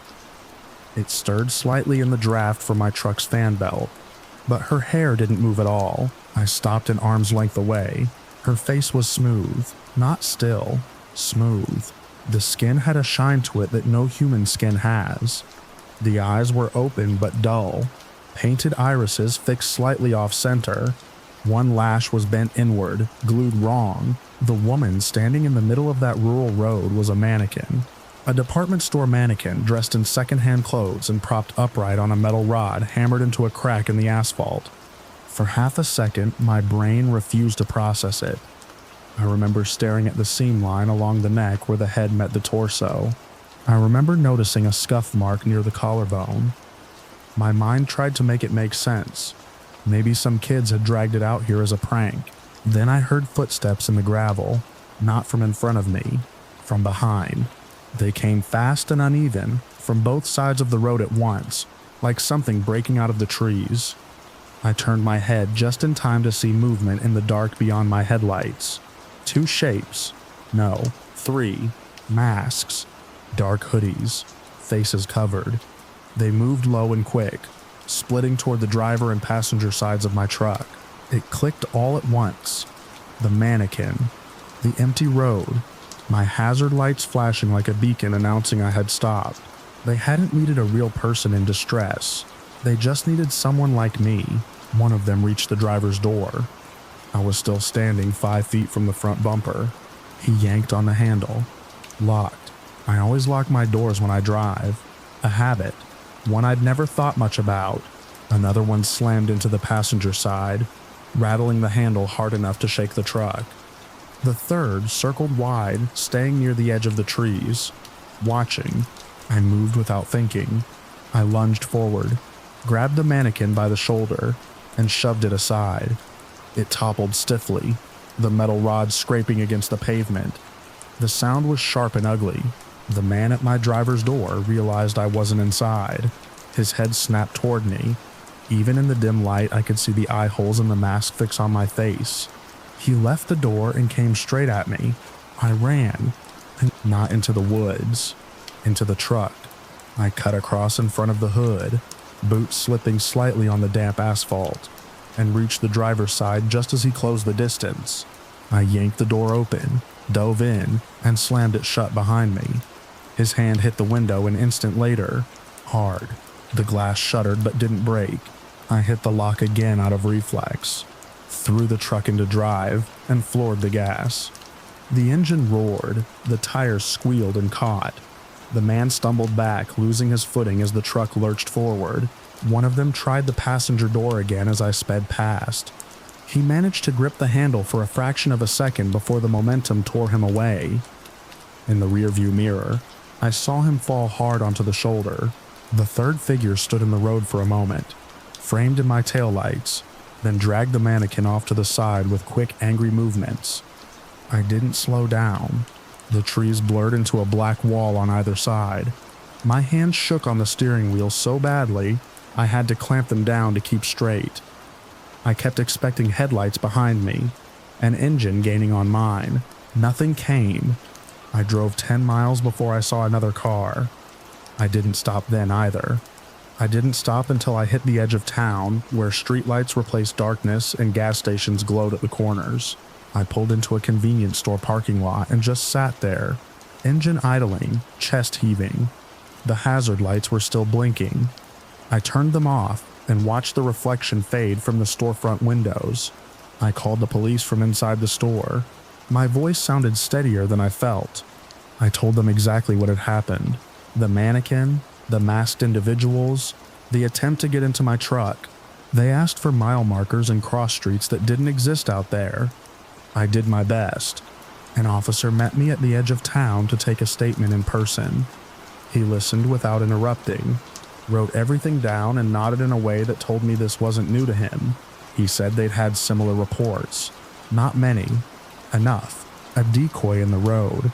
Exploits the social contract. You stop because you're supposed to. You step out because that's what decent people do.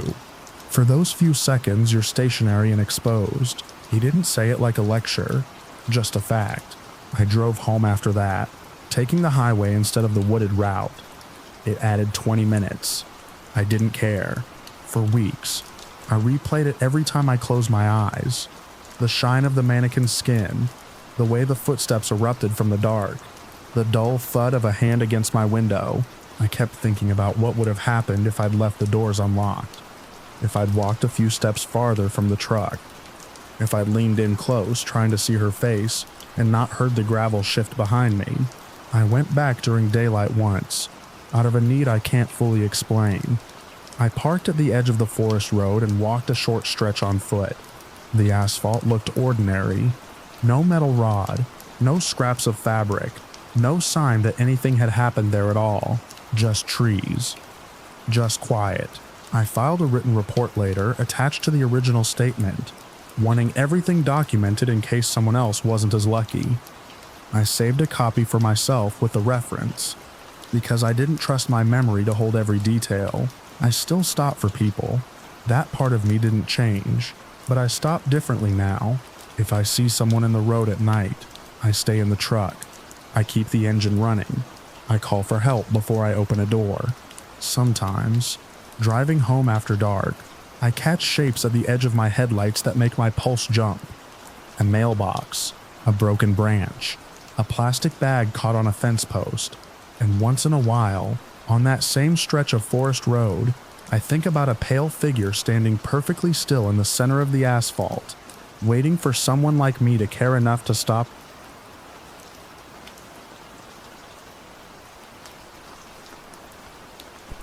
I first noticed the high beams in my side mirror just past midnight, when the highway thinned into that long, empty stretch between Millhaven and the state line. The road was dry, the sky clear, and the air sharp enough that I'd crack the window to stay alert. I remember thinking the lights were too bright for how far back the car was, twin white points trembling in the glass as if they were angry about the distance between us. I drive a Freightliner for a regional supplier, mostly overnight routes.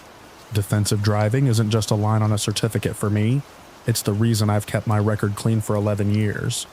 I don't speed, I don't tailgate, I leave space. I assume the other driver is about to make the worst possible choice and I prepare for it.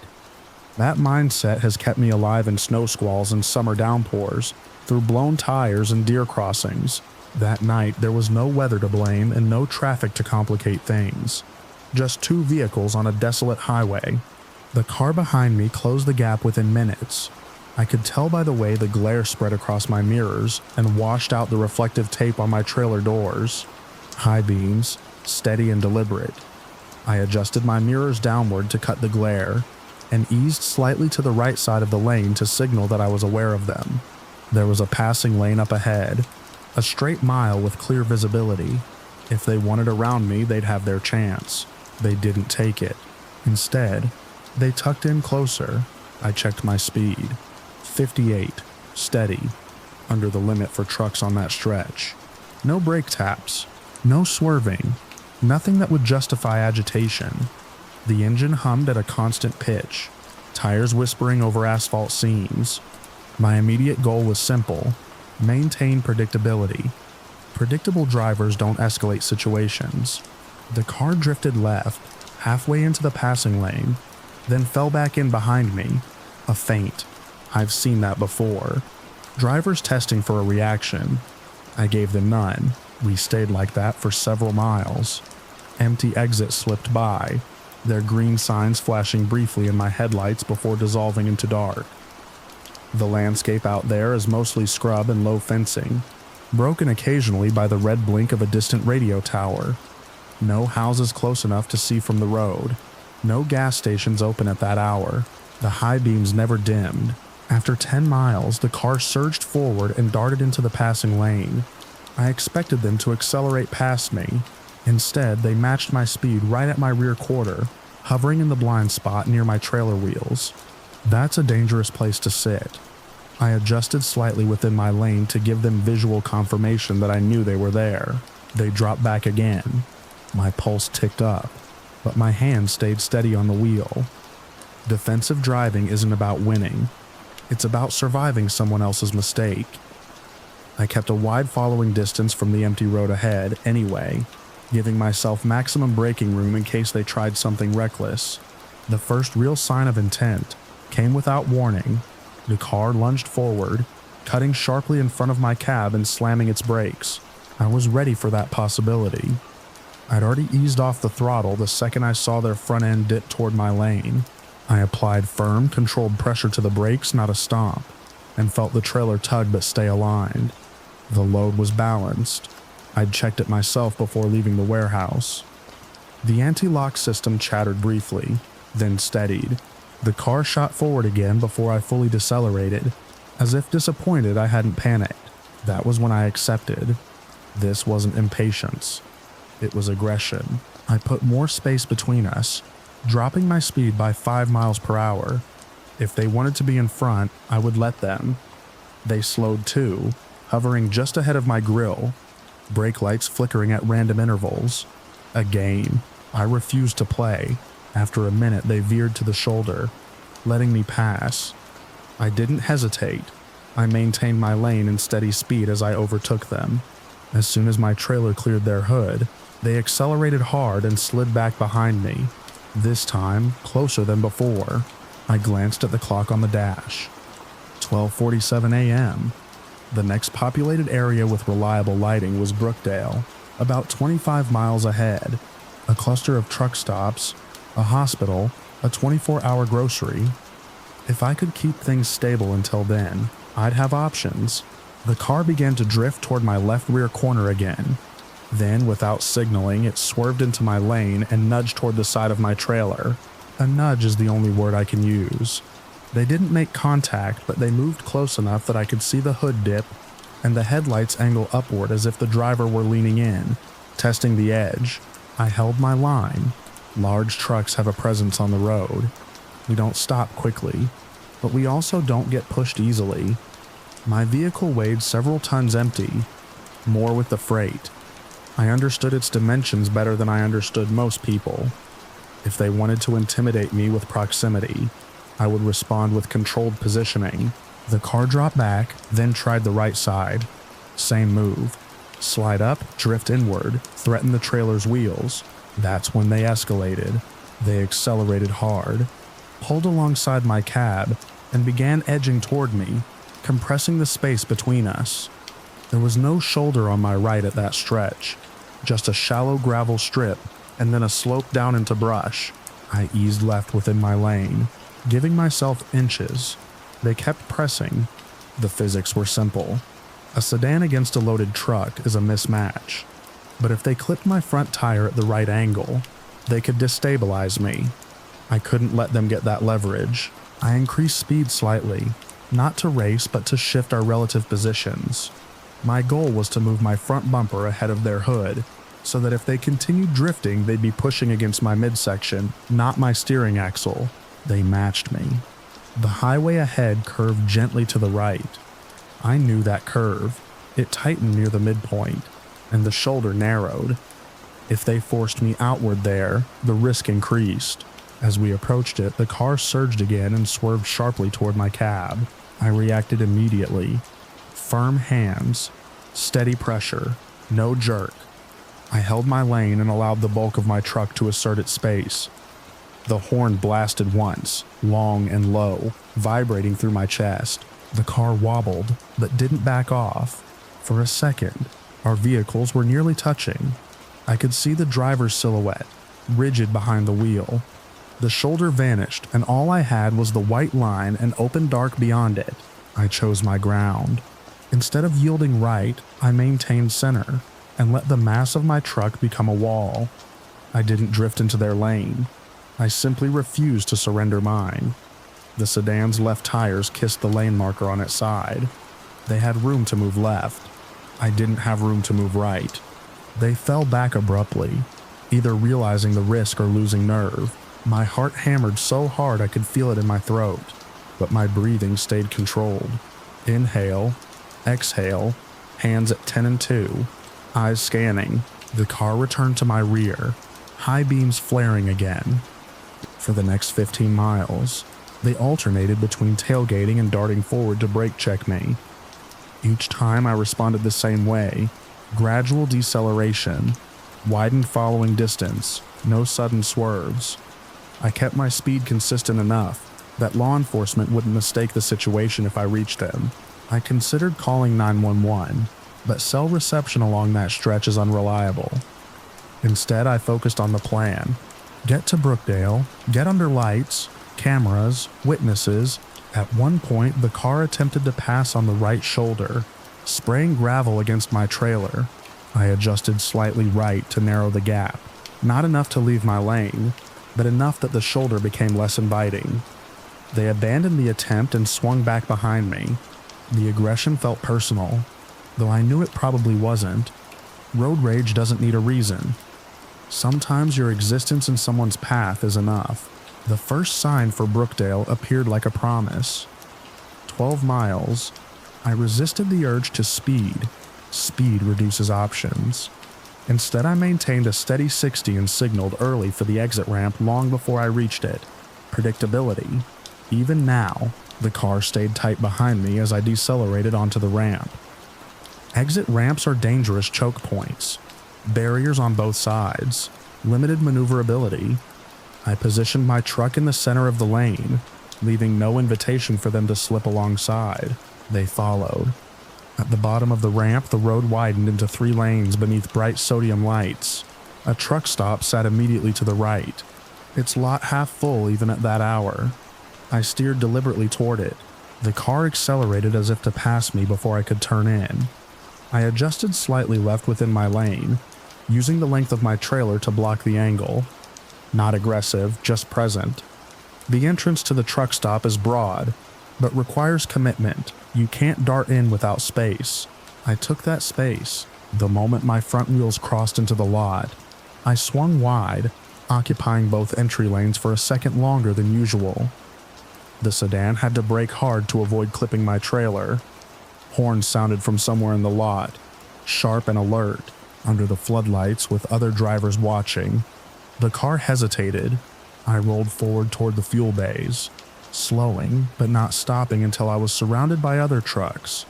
I parked near the center, boxed in by sheer size. Engines idled around me. A security camera blinked red above the pumps. The sedan idled at the edge of the lot for a few seconds, high beams still on. Then they turned them off. They circled once, slow, as if reconsidering. I stayed inside my cab, doors locked, phone in hand now with full signal bars. The car exited the lot without another move. I didn't chase. I didn't step out to confront them. I called the local non-emergency line and reported the vehicle description, the license plate I'd managed to memorize in fragments, and the sequence of events. The dispatcher told me officers would patrol the area. I waited until a cruiser rolled through the lot before I felt my shoulders drop. Later, when I wrote the incident report for my company, I saved a copy in my personal folder, tagged with a reference label that looked oddly official on my screen, as if the night needed documentation beyond memory. I kept it not because I expected justice, but because I wanted a record of how close things can come without ever touching. I finished my route 2 hours behind schedule. Dawn found me backing into a loading dock with hands that were steady again. In daylight, the highway would look ordinary. The curve where the shoulder narrows would seem harmless. The exit ramp would feel wide, but I know how thin the margin was out there. How a pair of headlights can turn empty asphalt into a corridor with no room to breathe. I know the weight of a truck can be more than freight. It can be a shield if you understand it well enough. When I think about that stretch of road now, I don't remember anger. I remember the glare in my mirrors and the steady hum of my engine holding its ground against someone who wanted me gone.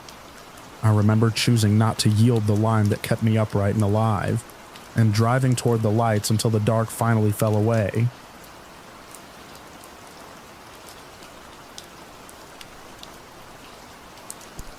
I remember the way the fog pressed against my windshield that night, thick as breath on glass, turning the mountain pass into a tunnel with no walls. My headlights made 2 pale cones that dissolved a few yards ahead of the hood, and everything beyond that might as well have not existed. I had the radio off, window cracked for air, engine humming steady under my boots. I prefer driving alone at night, No schedules, no chatter, just the road and the sense that I'm moving through something untouched. The pass was nearly empty. It usually is after 10. Truckers take the lower highway when they can, and tourists don't know the cut-through well enough to trust it in bad weather. I use it because it shaves 40 minutes off the route and because I've never minded the isolation. Solitude suits me. I've been driving deliveries and private fares for years, and the less I have to say to anyone, the better the night goes. The fog thickened as I climbed. It flowed over the road in slow folds, curling around the guardrails and drifting through the beams of my lights like smoke underwater. My speed stayed steady. I know every bend of that pass, every shallow dip and blind curve. About halfway up, just before the long switchback, I saw a shape on the shoulder. At first, I thought it was a reflector post warped by the mist. Then it moved. A person stood near the edge of the asphalt, close enough to the drop that one misstep would send them down into the ravine. They didn't wave. They didn't step forward. They just stood there, angled toward the road. I slowed without thinking. Habit. You see someone alone up here at night. You stop. Could be a breakdown. Could be someone who underestimated the weather. I eased the cab to the shoulder and rolled to a stop a few yards ahead of them. The fog swallowed my brake lights almost instantly. The hitchhiker walked forward and opened the passenger door. That's what unsettled me first. I hadn't unlocked it yet. I keep the doors locked as a rule. Years of driving at odd hours make that second nature. But the handle lifted, the latch clicked, and the passenger door opened with a smooth, ordinary motion. The interior light flicked on, pale and weak. The hitchhiker climbed in and shut the door carefully behind them. I told myself I must have hit the unlock button. Without realizing, it happens. Muscle memory. They settled into the seat and faced forward. I pulled back onto the road. For a few seconds, I focused on the curve ahead. Hands steady on the wheel. The engine sounded louder with the extra weight in the cab. I waited for them to say something where they were headed, whether they needed a ride to the next town, but the silence stretched. I glanced sideways. The hitchhiker looked to be in their late 20s or early 30s. Dark jacket, hair flattened by the damp. Their hands rested loosely on their thighs. No backpack, no phone visible. Their face was pale in the glow of the dashboard, features softened by the shifting fog outside. Their eyes were open and fixed straight ahead. "Where are you headed?" I asked. No answer. Maybe they hadn't heard me over the engine. I cleared my throat and tried again, keeping my voice level. "You need a lift down the pass?" Nothing. They didn't turn their head, didn't blink as far as I could tell, just stared at the road unraveling in the headlights. A prickling sensation crept up my neck. I told myself they were in shock. Maybe they'd been walking for hours. Maybe their car was wrecked somewhere back in the fog. People react strangely to stress. I've seen it before. I adjusted the heater slightly. "There's a gas station about 15 miles down. We can stop there." Still nothing. The fog thinned for a moment as we reached a straighter stretch. I checked the rearview mirror out of habit. The back seat was empty, as always. When I looked back at the passenger, their posture hadn't changed. The stillness was what bothered me most. Even the quietest riders shift now and then. They breathe differently. They look around. This one seemed fixed in place, like something set there. We drove another mile that way. I became aware of the sound of their breathing, or rather, the lack of it. The cab was small. I'm used to sensing another person's presence through the smallest cues. The rustle of fabric, a sigh, the subtle movement of air, but the only sound was the engine, and the soft hiss of the heater. I told myself not to be ridiculous. The road demanded attention. The next section narrowed, guardrail on one side, rock wall on the other. The fog rolled in again, thicker than before, reducing the world to a gray corridor. Halfway through that stretch, I felt it, a shift in the air pressure inside the cab, like when a window is cracked open and then sealed. My ears popped faintly. The temperature seemed to drop by a degree or two. I kept my eyes on the road. "You okay over there?"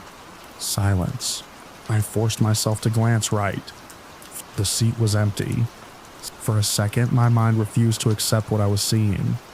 The passenger door was closed. The handle was flush. The lock indicator showed red. The seatbelt hung untouched against the pillar. The upholstery bore the slight indentation of recent weight, but there was no one sitting there. I hit the brakes harder than I should have on that incline. The tires skidded briefly before gripping again. The cab shuddered to a stop in the middle of the narrow stretch. My heart pounded so hard I could feel it in my throat. I stared at the passenger seat, waiting for something to resolve, for the fog to clear from my vision, for the shape of a person to reappear. Nothing did. I leaned across and pressed the door handle from the inside. It resisted for a fraction of a second before opening. Cold, wet air flooded in. Fog poured into the cab, swirling around my legs. I stepped out onto the asphalt. The night was silent, except for the idling engine. I moved to the passenger side and looked around. The shoulder dropped away steeply beyond the guardrail. No footprints marked the damp gravel. No shape moved in the fog.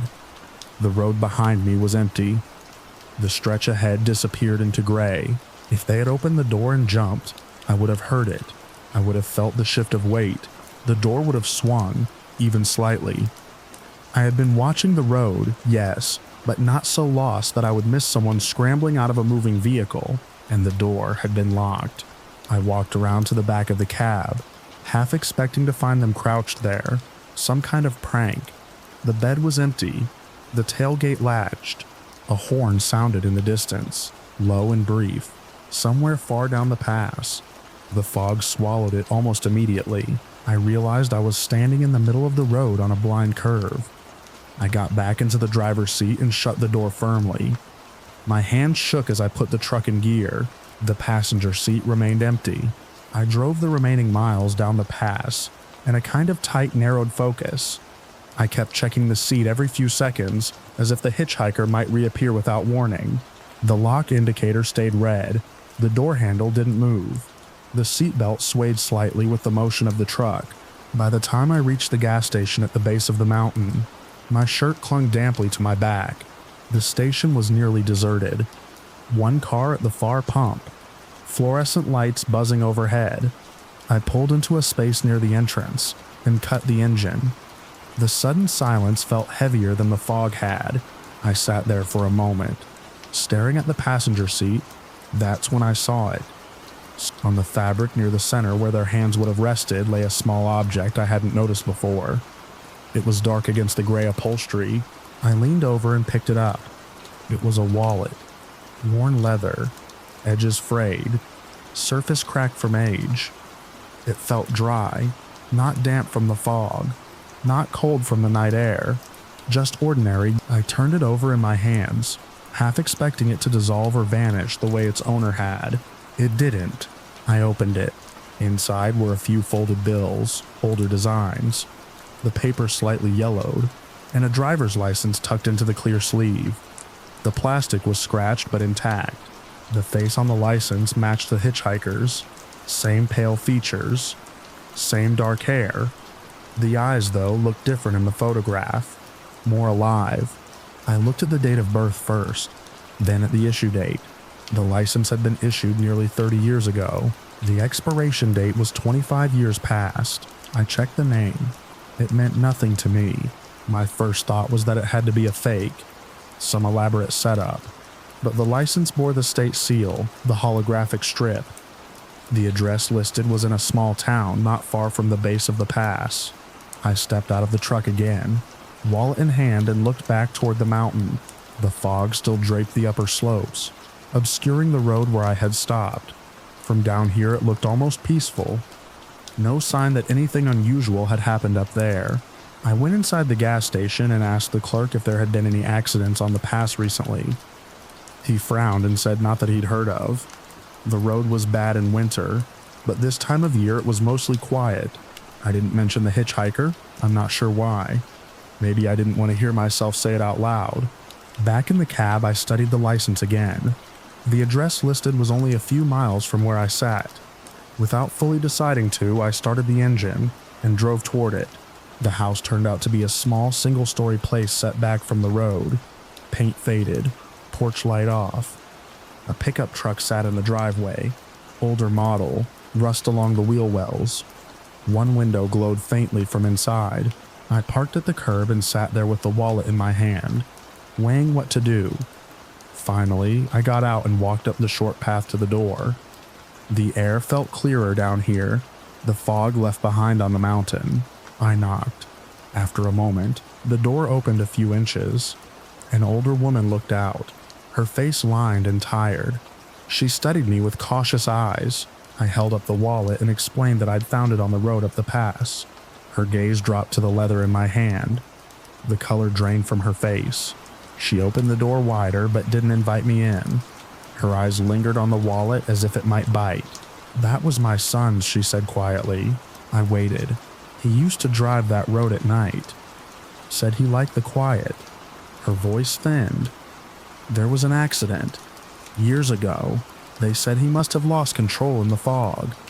The truck went over the side. They never found his wallet." The words seemed to land somewhere outside my body. I felt detached from them, as if I were listening to someone else's story. I handed her the wallet. She took it with both hands, almost reverently. "He was coming home," she added, more to herself than to me. I walked back to my truck without saying much else. The engine started on the first turn.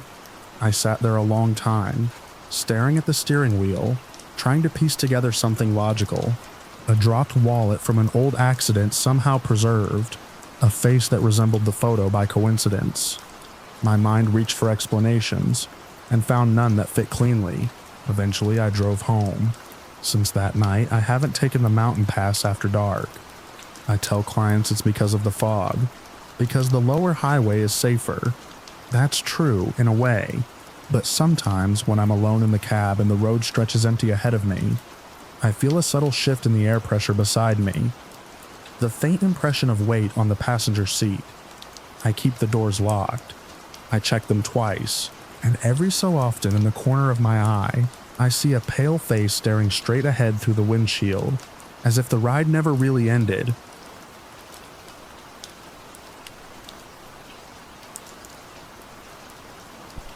I was halfway through the rural stretch on County Road 18 when the call came in, and I remember noticing how the fog sat low over the soybean fields like a spill no one had cleaned up. It was close to midnight, the hour when even the radio traffic thins out, and the only company you have is the engine and your own breathing. I had a sealed trailer behind me and a delivery window I was on track to meet.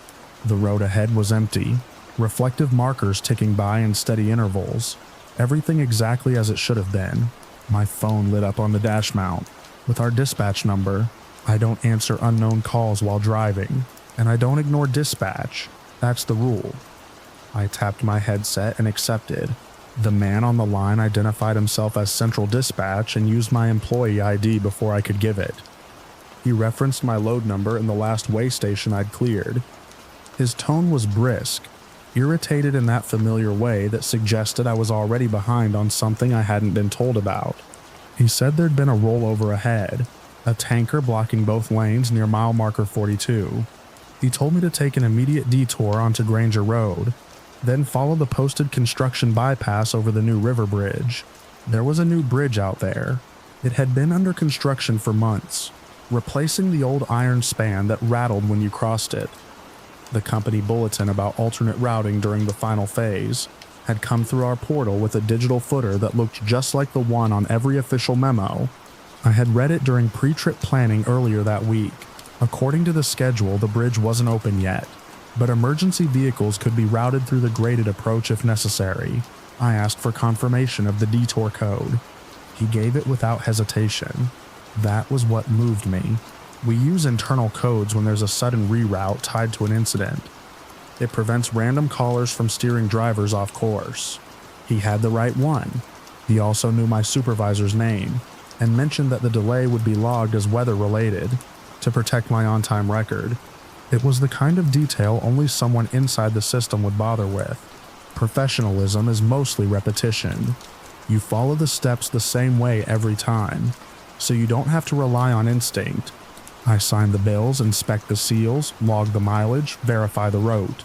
I did what protocol allowed, acknowledged the instruction, repeated the detour back to him, and signaled for the upcoming right turn onto Granger.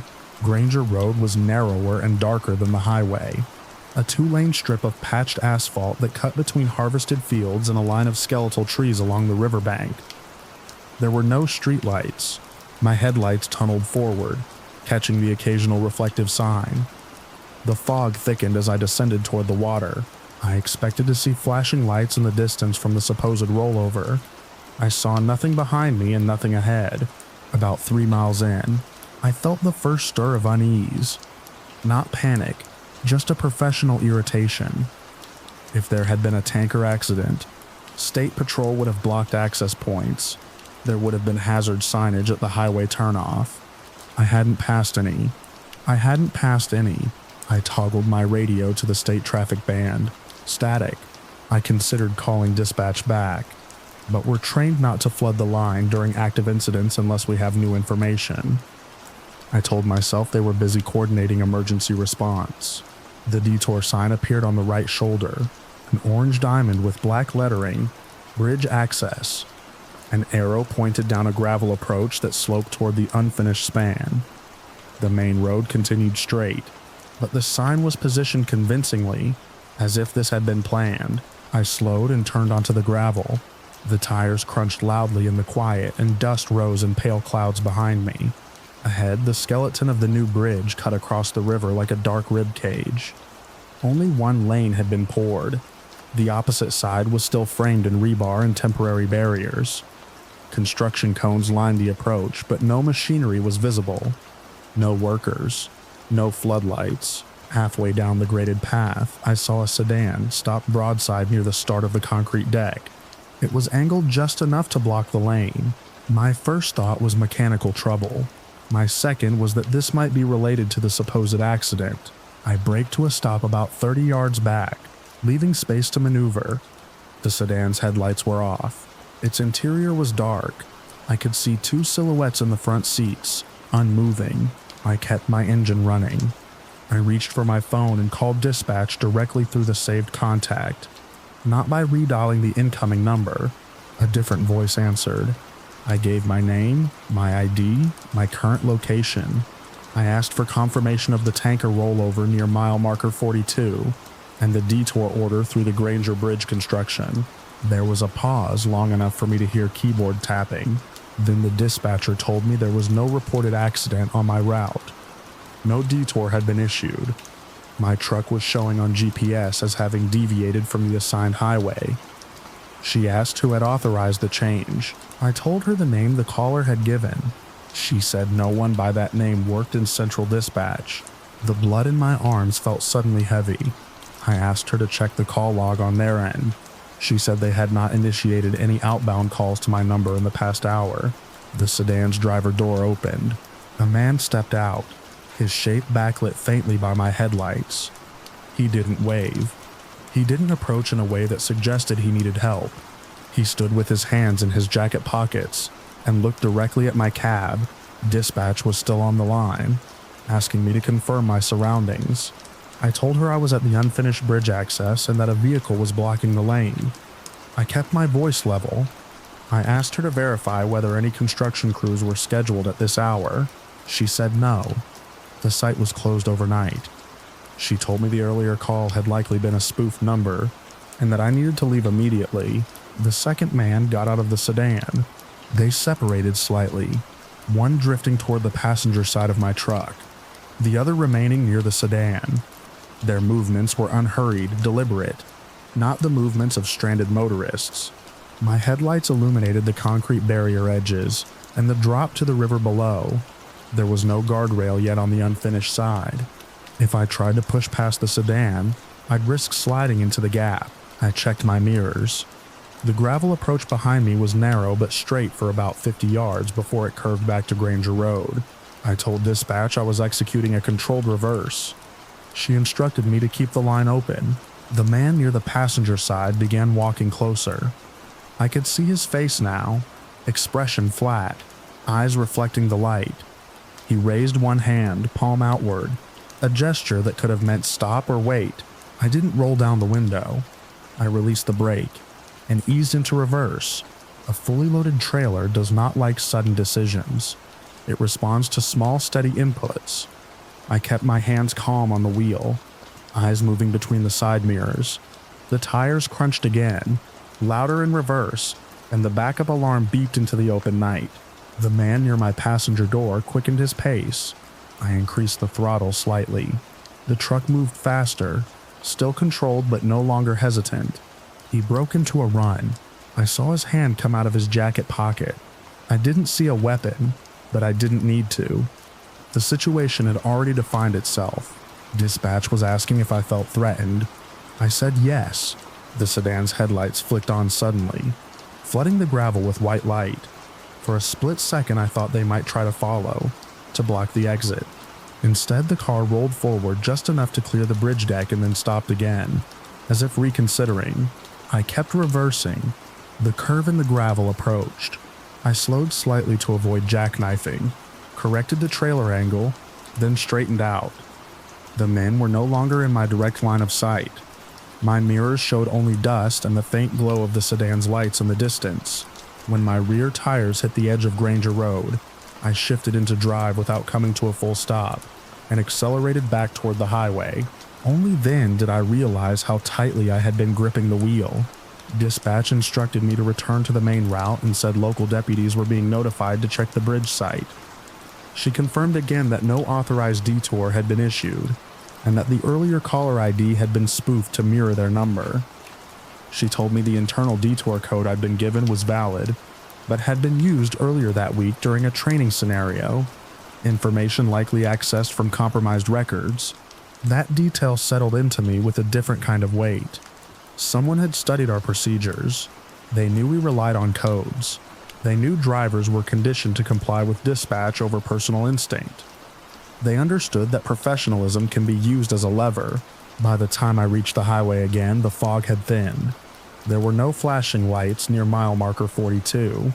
Traffic flowed normally. My route was clear. I completed the delivery an hour late. The delay properly logged after I provided a statement to both company security and state patrol. They took down every detail: the voice description, the phrasing, the sedan's color and approximate model. I told them what I could without speculation. I have always believed in sticking to observable facts. In the days that followed, the company updated its protocols. Multi-factor verification for reroutes, a callback requirement through the in-app system only, refresher training modules. We were told not to rely solely on caller ID under any circumstances. No arrests were made, at least none that I was informed about. I drove past Granger Road once more, a week later, in daylight. The detour sign was gone. The gravel approach showed faint tire tracks, but nothing unusual. The bridge looked ordinary, incomplete but harmless, a project waiting for funding and time. If I had stepped out of the cab that night to ask what they needed, I would have been isolated on a dark stretch of concrete above a river no one was watching. If I had tried to squeeze past the sedan, I might have damaged the truck and been forced to stop. If I had trusted the first voice without verifying, I would have delivered myself exactly where they wanted me. Instead, I followed protocol all the way through, even when it meant questioning the first set of instructions. I still answer dispatch on the first ring. I still repeat the codes back. I still log every deviation. But now, when the phone lights up on an empty road at night, I feel the memory of that unfinished bridge and the shape of two men standing in my headlights, waiting for a professional to do exactly what he's trained to do. And sometimes, in the dark stretches between towns, I imagine another driver getting that same call, hearing the right code spoken in a confident voice, and turning off onto a gravel road that shouldn't be open, toward a bridge that leads nowhere but into their headlights.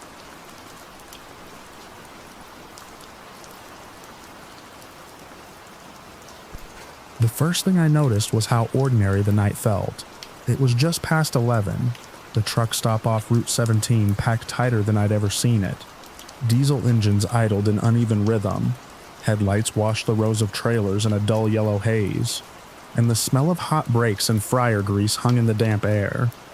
A cold mist had started to settle, the kind that doesn't quite become rain but soaks into your clothes anyway.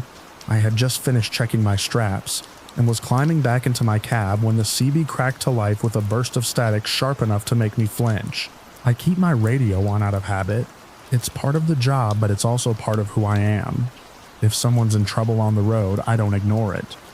I've pulled over for blown tires, for overheated engines, for drivers who pushed too long and started drifting across lanes. My wife says I've got a hero complex. I call it civic duty. The static cleared, and then I heard it, a small voice, high, thin, trembling. It said it was locked in a trailer. At first, I assumed it was a prank. Truckers get bored. Kids get bored. People do stupid things over open channels. But the voice didn't laugh. It didn't stutter like someone trying not to break character. It sounded breathless, like whoever it belonged to had been crying for a long time. It said it was inside a white trailer with no windows. Said it couldn't see outside. Said it was dark and cold, and it could smell gasoline. I leaned forward, hand on the mic, and asked for a location. The reply came fast. It said it was at the truck stop. Said it could hear engines and horns, and the ding of the fuel pumps. Said it heard someone drop a metal bar onto concrete nearby. Right as it said that, a loud clang rang out across the lot behind me. I turned in my seat. A driver 2 rows down had dropped his load bar while adjusting freight. The hair on my arms lifted. I asked for the trailer number. The voice said it didn't know numbers, but it could see a red sticker near the ceiling on the inside of the doors. Said one of the hinges squealed every time someone walked by. That made less sense. From inside a sealed trailer, you can't see outside hinges squeal. You can't see much of anything unless there's light. I stepped out of my cab and scanned the rows. Most of the trailers were white. Most had red stickers somewhere on them. My rational brain started lining up explanations. Maybe someone had hidden inside a trailer as a dare. Maybe a kid ran away and climbed into the wrong rig. Then the voice said my truck was blue. It said I had a dent on my passenger side fender. It said I was wearing a reflective vest. I hadn't keyed the mic. For a moment, I convinced myself it was coincidence. Plenty of blue trucks out there. Plenty of reflective vests. But the dent was small and low. Something you wouldn't notice unless you were standing close. I keyed the mic and asked how it could see me. The CB answered with a small shaky breath. It said it wasn't sure, it said it could just tell. That was when another voice cut in. Older male, irritated. A driver asking who was messing around on Channel 19. I recognized him, Hank. He'd parked 3 spots over from me. Big guy, gray beard. Usually kept to himself. I told him what I was hearing. There was a pause, then the scrape of his cab door opening. He stepped down onto the asphalt looking toward me through the mist. He didn't believe it either, but he didn't dismiss it. We agreed to walk the lot. The voice kept talking as we moved, giving small, strange updates. It said someone with heavy boots was walking closer, said it heard keys jangling, said it could smell coffee. Hank had a thermos clipped to his belt. I watched him glance down at it. We started checking white trailers near the center rows first. Most were locked, sealed with plastic or metal tags that would snap if tampered with. I ran my flashlight beam along door seams, checking for scratches, bent hinges, any sign someone had forced their way in. Nothing. The voice grew more frantic. It said we were getting farther away, said the squeaky hinge was behind us. We doubled back. That's when we found it. A white trailer parked at the far edge of the lot near a broken sodium light that flickered every few seconds. Red sticker near the top left door. Seal intact. Padlock clean. No scratches. I tugged the handle anyway. Solid. Hank circled around with his flashlight, checking underneath. No sign of anyone hiding. No cut floor panels. No broken rivets. The voice whispered that we were right outside. It said it could hear my breathing. I became aware of how loud it was in my ears. I pressed my palm flat against the cold metal door. Nothing from inside. No movement. No knocking. I told the voice to make a sound, to bang on the walls, to kick. There was a pause long enough that I thought the transmission had died. Then it said it couldn't move, said it was tied up. That crossed a line for me. I told Hank we were calling the cops. As I reached for my phone, the CB hissed again. Iggy. The voice changed. It stopped sounding scared. It said the police wouldn't get here in time. I froze. Hank stared at me, waiting for me to explain. The voice said we should open the trailer ourselves. I looked at the seal again. It was a standard plastic tamper seal. Bright orange. Breaking it without authorization would cost the driver time and money. Maybe his job. But if someone was really inside, none of that mattered. I asked the voice what was inside with it. It didn't answer directly. It said it was dark, but it wasn't alone. Hank swore under his breath. I circled the trailer one more time, checking the roofline, checking the landing gear. Everything about it looked untouched, like it had been dropped and left waiting for pickup. The flickering light above us buzzed, then steadied. The voice said it could see the light change. There are no windows in a dry van trailer. I stepped back from the doors. The voice began describing us. Hank's beard, my company logo, the mud on my boots. It mentioned the scrape on my knuckles from earlier when a ratchet snapped back. It was accurate. Hank grabbed my shoulder and muttered that someone had to be watching us. We scanned the lot. Dozens of trucks, curtains drawn, engines idling. A few drivers walking in and out of the convenience store. No one paying us special attention. The voice said we were looking the wrong way. It said it was right here. That was the first time I felt something other than concern. A cold, crawling awareness that this wasn't about a trapped child anymore. This was about being studied. I keyed the mic and asked what its name was. Silence. Then, it repeated my own name back to me.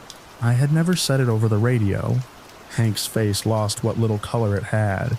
The voice started narrating our movements as we shifted our weight, as we turned our heads. It described Hank reaching for the seal cutter he kept in his pocket.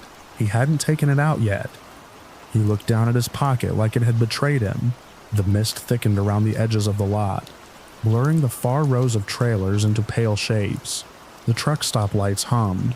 Somewhere an engine revved high, and then cut off. The voice told us to open the door. Just open it.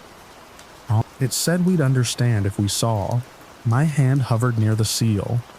Every practical part of me knew that if someone were inside, they'd be making noise, banging, kicking, screaming. The laws of sound and space don't bend because of a radio transmission, but the voice knew things it shouldn't. It said if we walked away, it would come with us. That was when the CB cut out completely. No static, no carrier wave, just dead silence. I tapped the mic. Nothing. Around us, other engines still idled. The world hadn't gone quiet. Only our channel had. Hank took out his seal cutter. He hesitated, then snipped the plastic. The snap was loud in the damp air. We swung the right door open. The trailer was empty. No pallets, no boxes, no tied-up child, no smell of gasoline. Just a hollow steel space smelling faintly of old wood and dust.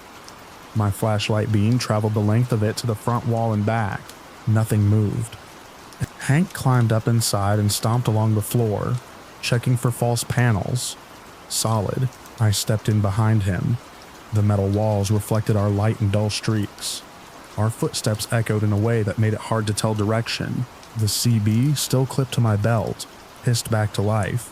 The voice was no longer scared. It sounded close. It said thank you. The sound didn't seem to come through the speaker. It seemed to come from the trailer itself, from the metal around us vibrating lightly like a plucked wire. Hank bolted for the doors. I followed, heart hammering so hard it blurred my vision. As I jumped down onto the asphalt, the left trailer door swung shut behind me without wind, without touch. It didn't slam. It closed gently. The CB crackled once more.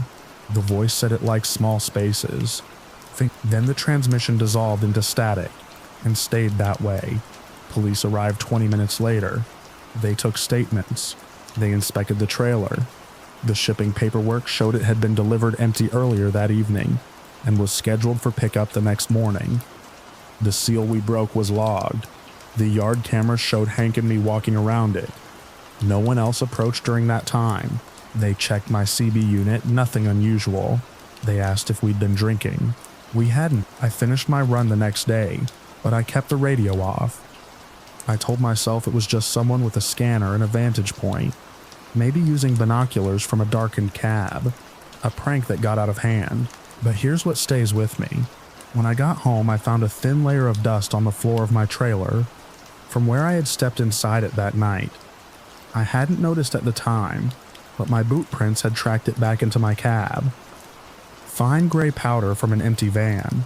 In that dust, on the rubber mat near my driver's seat, there was a smaller print, not clear enough to measure, not sharp enough to photograph well. Just the faint suggestion of a bare foot, pressed into powder that hadn't been there before. I cleaned it up myself. I didn't tell my wife. I still drive through that truck stop sometimes. I don't park near the far edge anymore. I don't keep my CB on after dark. But every now and then, when the lot is crowded and the mist hangs low, I swear I can feel the hollow space of that trailer around me again. Close and airless, like something learned the shape of my fear and decided to keep it.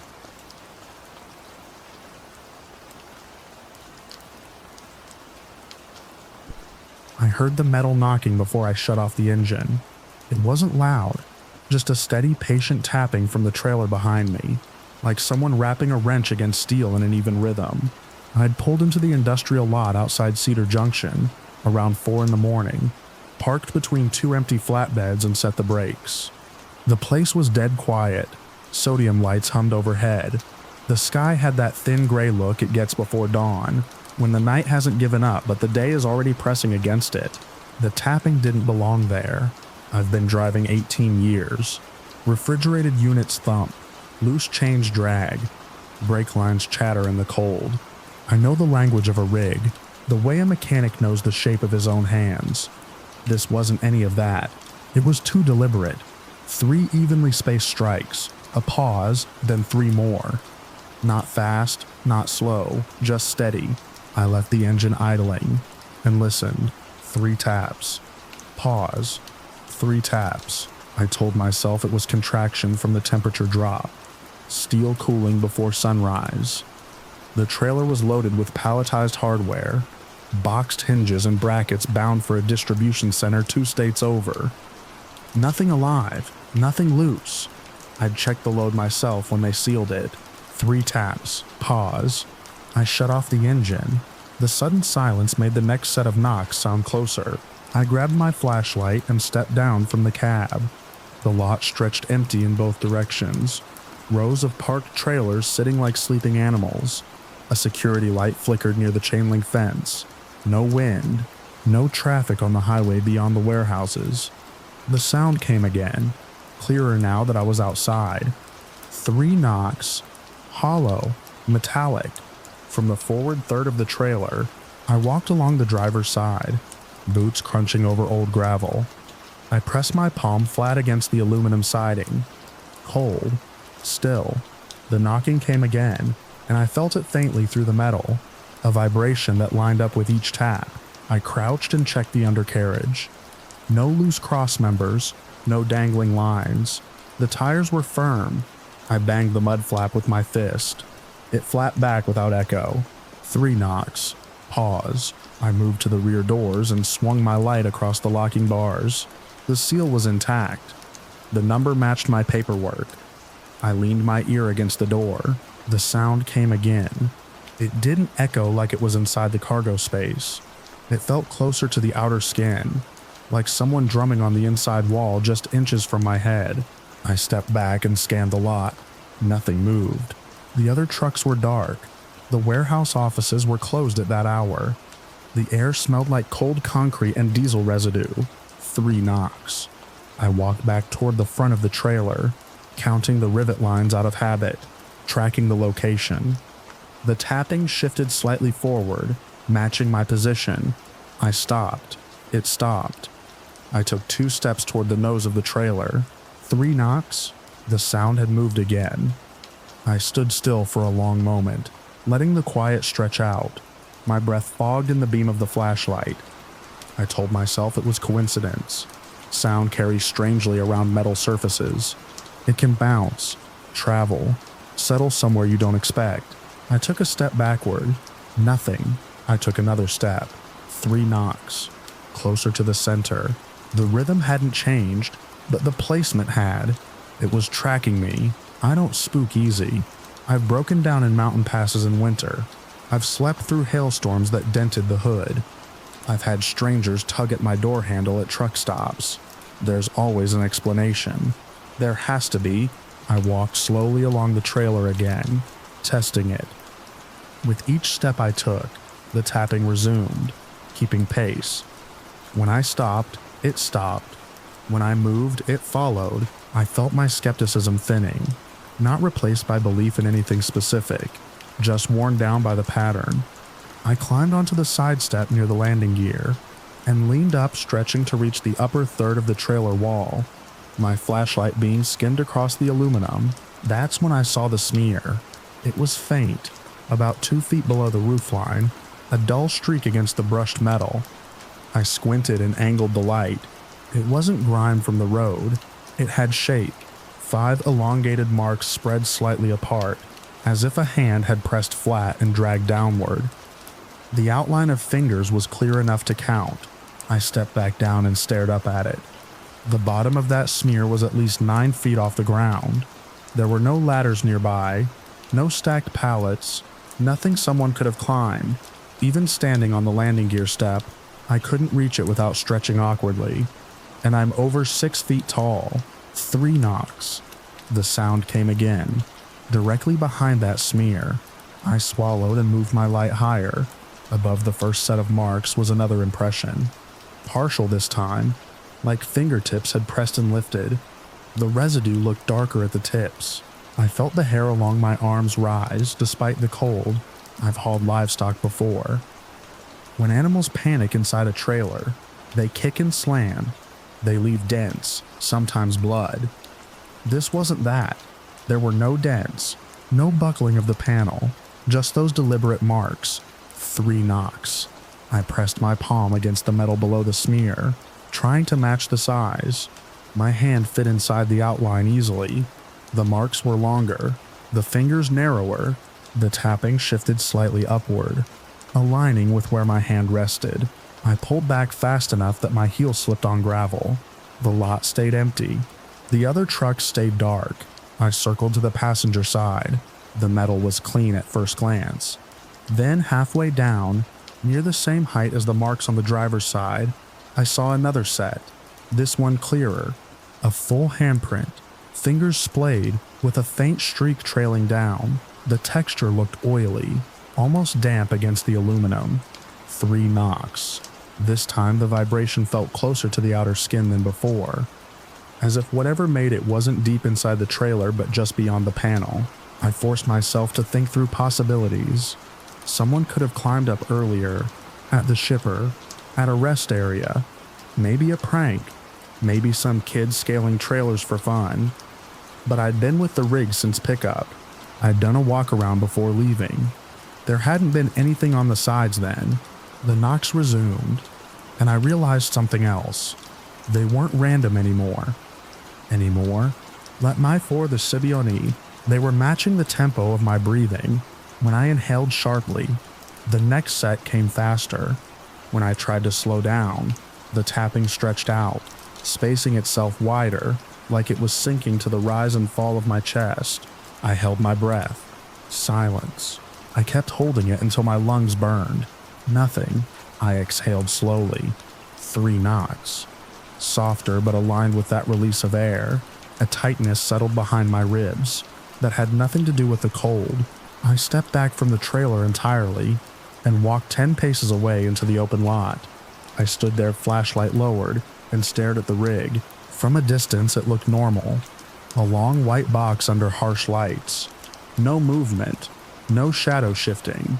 I took 1 step toward it. 3 knocks. Even from 10 paces away I could hear it clearly. The sound didn't fade with distance. It felt directional, aimed at me. I approached slowly until I stood at the midpoint of the trailer again. I didn't touch it this time. I just listened.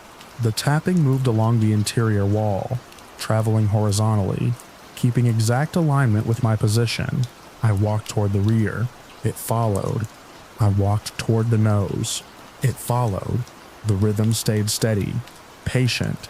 I don't know how long I stood there repeating that test, trying to catch it out of sync, trying to prove to myself it was coincidence layered over imagination. Every time I thought I'd moved unpredictably, it adjusted. Then the pattern changed. Instead of 3 knocks, there was one, a single hard strike from the upper section directly in front of me. I froze. Another single strike, slightly lower, then another, each one descending in a straight line, like something tapping its way down the inside of the wall toward where I stood. By the time the final knock landed, it was at chest height. I stepped back. The metal bulged outward a fraction of an inch, then settled, just once. Quick, like pressure from the inside. I stared at that spot, waiting for it to happen again. It didn't. The lot remained empty. The sky had lightened a shade, turning the edges of the warehouses pale. I forced myself to circle back to the driver's side and look up at the high smear again. In the brighter pre-dawn light, the marks were clearer. The streak wasn't just a drag.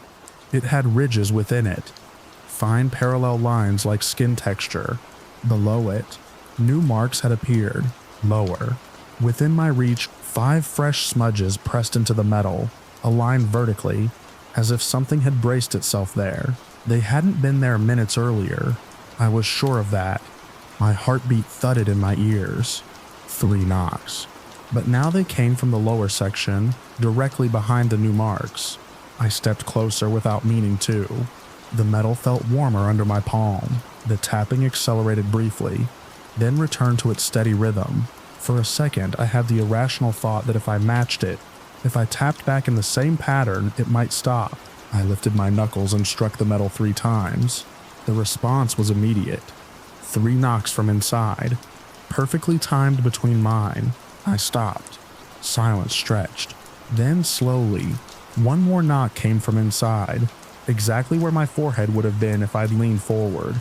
Short. Final. The security light near the fence flickered off as the automatic timer cut with the coming daylight. The sudden change in lighting made the trailer look flat and ordinary again. The knocks didn't return. I waited. Nothing. I walked the length of the trailer one more time. The sound did not follow. The metal stayed still. The high smears remained. The lower ones remained. I climbed back into the cab and locked the doors. I didn't start the engine right away. I sat there watching the trailer in the side mirror as the sky brightened from gray to pale blue. No movement. When I finally pulled out of the lot, the trailer rode smooth. No unusual sway. No noise beyond the normal rattle of suspension over uneven pavement. At the distribution center, I broke the seal with a dock supervisor present. The cargo was intact. Pallets stacked exactly as they had been loaded. No sign of disturbance along the interior walls. No dents. No marks from inside. I walked the length of the empty trailer after they unloaded it. The interior panels were clean. No bulges. No scuffs. Nothing at chest height. When I stepped back outside to complete my paperwork, I glanced up at the exterior wall out of reflex. The high smear was gone. The metal was clean, sunlit, unmarked. I ran my hand over the exact spot where it had been. Smooth aluminum, warm from the morning light. I didn't mention it in my report.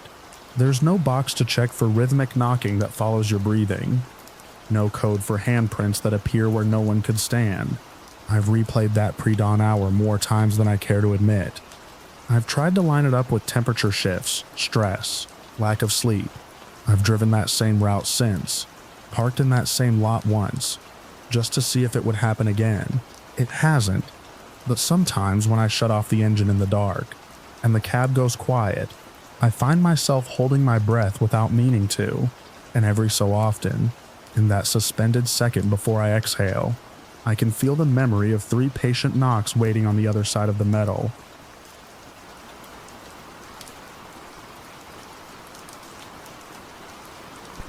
I was easing my rig down a narrow secondary highway when I saw the hazard lights blinking ahead, a weak amber pulse against the tree line. It was close to midnight, the kind of hour when the road stops feeling public and starts feeling borrowed. I had a half-loaded trailer behind me, and 3 more hours to go before I could park for the night. The stretch I was on didn't have services for miles, just low brush, scattered pines, and shallow ditches that filled with rainwater in the spring. That night the air was dry and cold, the sky clear enough to show a thin scatter of stars. I don't pass people in trouble if I can help it. That's just how I was raised. But I've been driving commercially long enough to know that good intentions can put you in bad spots. So when I saw the sedan angled on the shoulder with its hood up, I slowed, checked my mirrors, and rolled past it by about 50 yards before stopping. I wanted distance. I wanted options. The car looked older, maybe early 2000s, dark color that swallowed the light. The driver stood near the front bumper, hands on hips, head down as if studying the engine. No other vehicles around, no houses, no light except my headlights and his hazards blinking out of rhythm. I set my brakes, grabbed a flashlight, and stepped down from the cab. The night felt bigger on the ground.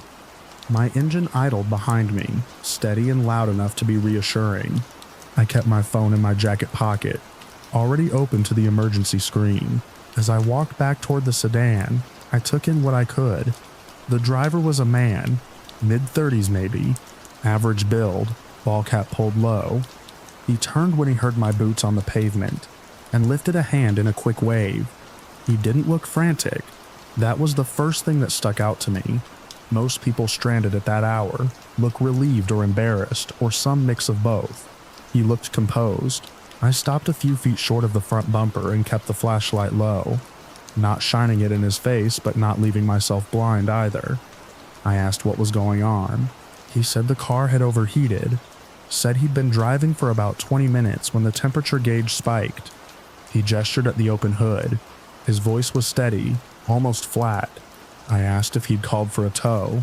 He said his phone was dead, and he hadn't seen another car in half an hour. That part tracked. This road could go quiet for long stretches at night. I angled the flashlight toward the engine bay. I'm no mechanic, but I know what an overheated engine looks like. There's usually a smell, sometimes steam, a tick of hot metal cooling. I didn't see any steam. I didn't smell coolant. The engine block looked dusty but not freshly heated. I put the back of my hand near it, close enough to feel radiant heat if there was any. It was cool, not just cooling down, cool like it hadn't run in a while. I straightened and asked how long he'd been sitting there. He hesitated, just a fraction. Then he said maybe 15 minutes. The hazards were blinking strong and bright, not the weak pulse of a dying battery. Shifted the flashlight beam toward the ground and saw no dark patches, no spilled fluid. The hood prop rod was in place, but it looked like it had been set there carefully, not hurried. He said he just needed a jump or maybe some water for the radiator. I told him I didn't carry coolant, but I could call for help from my cab. He waved that off too quickly, saying he didn't want to bother anyone, and that if I could just take a look, maybe we could figure it out. I noticed then that he wasn't wearing a jacket. It was cold enough that my breath showed faintly in the beam of my light. He didn't seem to mind. No shivering, no rubbing his hands together, just standing there watching me. I took a slow step back and let my eyes adjust beyond the tight circle of my flashlight. The brush along that stretch of road was thick in places, waist-high scrub with taller pines behind it, the kind of cover that swallows movement. I asked him to try starting the car so I could listen. He moved to the driver's door but didn't open it right away. Instead, he looked past me, toward my truck. His gaze lingered there a second too long. That was when my stomach tightened. He finally opened the door and sat inside. The interior dome light didn't come on. He turned the key. The engine cranked strong and steady, not the sluggish churn of a dead battery. It sounded healthy. He let it crank for a few seconds, then stopped and stepped back out. Said it had been doing that since it overheated. I walked a little closer to the front of the car again, but not as close as before. My engine was still idling behind me, headlights cutting long white lanes down the asphalt. The road ahead and behind was empty. I told him I could call roadside assistance and wait with him until they arrived. I kept my tone even, helpful, but not committed. He shifted his weight and glanced again toward the brush. It was subtle, but it was there. A quick check, like he was looking for something, or someone. I followed his glance without turning my head fully, just my eyes. The brush didn't move, but I had the distinct feeling of being observed. It's hard to explain that feeling without sounding dramatic, but most drivers know it. You spend enough nights alone on the road, and you get a sense for when a place is empty and when it isn't. The highway felt wrong. Not quiet. Waiting. He took a step toward me, closing the gap I had kept. He started talking about how he had cash, how he could pay me for my time. The words came out too rehearsed, like he'd practiced the pitch. I stepped back again, increasing the distance. I told him money wasn't the issue. Safety was. I said I'd call for help from my truck. That's when I heard it. A rustle in the brush to my right. Not the light shift of wind. A heavier movement. Then another, farther back. He didn't react to the sound. Not even a flicker. He just watched me. I turned my flashlight toward the brush. The beam caught on leaves and thin branches, then slid over something darker that shifted out of view. A shoulder maybe, or a shadow that moved like it had weight. My mind ran through possibilities. Maybe he had friends who'd come to help, and were hanging back. Maybe I was misreading everything. Then a shape stepped partially out from the trees about 20 yards off the shoulder. A man, hard to tell his age. He wore dark clothes, no reflective gear, no phone light in his hand. He didn't wave, didn't call out, just stood there. Another figure moved behind him. The driver in front of me finally spoke again, telling me not to worry, that they were just buddies who'd come when he called earlier, and their truck had broken down too. The explanation came too late, too neat. I took 2 slow steps backward, putting more space between us and lining myself up with my cab. I kept the flashlight trained low, not wanting to lose my footing on the uneven gravel shoulder. The figures in the brush started moving closer, spreading out without seeming to coordinate. One drifted left, another right. They weren't rushing, they were closing. My engine was still running. My driver's door was closed. I had maybe 50 yards to cover. I said I was going to get my phone and call for help. I didn't wait for his response. I turned and walked, not running yet. I didn't want to trip.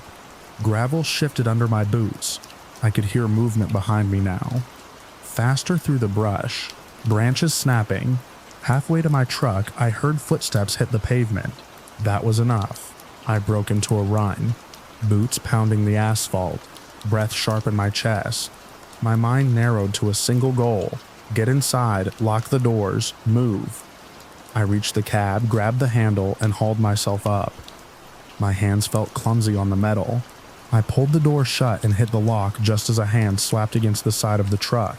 The impact rocked the cab slightly. I didn't look down. I didn't want to see a face at my window. I slammed the truck into gear and released the brakes. The rig lurched forward hard, trailer swaying as I overcorrected the wheel. In the side mirror, I caught a glimpse of 2 figures stepping back from the shoulder, and the original driver standing near his car, no longer pretending to check the engine. One of them ran a few steps after me, then stopped as the truck picked up speed. My heart was hammering so loud I could barely hear the engine. I kept my eyes on the road, hands tight on the wheel, forcing myself not to fishtail on the narrow lane. The highway curved ahead, dipping slightly before rising again. I didn't slow until the sedan's hazard lights disappeared over the crest behind me. Only then did I realize how close I had come to stepping fully into whatever they had planned. If I'd leaned over that engine bay longer, if I'd agreed to crawl under the car, if I'd shut off my own engine to listen more closely, any of those small decisions would have changed the timing. And timing was everything. My hesitation, the questions, the distance I kept between us, that was the window I needed. I drove another 10 miles before pulling into a wide gravel turnout near a county road sign. I locked the doors again and finally let myself breathe. My hands were shaking so badly I had to sit on them to steady the tremor. I called state police and gave them the location as best I could. Described the car, the driver, the shapes in the brush. The dispatcher's voice stayed calm, professional. She said units would check it out. I don't know what they found. I didn't circle back. I wasn't going to risk passing that stretch again that night. For weeks afterward, every set of hazard lights on a dark shoulder made my chest tighten. I still stop sometimes.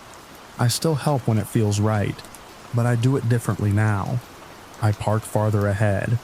I keep my engine running. I watch the tree line as much as I watch the person asking for help. That night didn't end with a crash or a fight or anything dramatic enough to make the news. It ended with me driving away and 3 silhouettes shrinking in my mirror. Their car still sitting there with its hood up, perfectly cool under a clear sky, hazard lights blinking to no one as the road swallowed them back into the dark.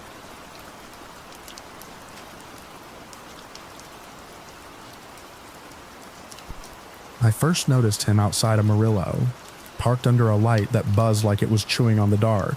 I had pulled into the rest area just after midnight, easing my rig into the far row where the pavement slopes a little, and the engines idle quieter. I've been a commercial driver for 14 years, mostly long interstate hauls, and I'm used to the way shapes gather at the edges of truck stops. Broken down sedans, stray dogs, people who don't want to be seen. What caught my attention was that he wasn't doing anything. He stood at the tree line beyond the last picnic table, hands at his sides facing the lot. The sodium lights flattened him into a cutout. Average height, dark jacket. No bag, no car nearby. Just a figure placed there like a marker. I watched him in the convex mirror while I logged my hours. He didn't move closer, didn't turn away. When a car pulled in and swept its headlights across the trees, he was still there, lit up for a second, then returned to silhouette. I told myself he was waiting for someone, or he'd stepped out to smoke and wandered too far. It was none of my business. I slept for 3 hours and left before dawn, merging back onto the interstate with that heavy rolling feeling in my chest that comes from too much coffee and not enough rest. I saw him again in Oklahoma. This time it was a different rest area, 200 miles east, the kind with a low concrete building, and a flag snapping on a tall pole. The sky had gone moonless. Wind pushed grit across the asphalt. I parked near the entrance for a quick bathroom break and stayed in the cab to finish a sandwich.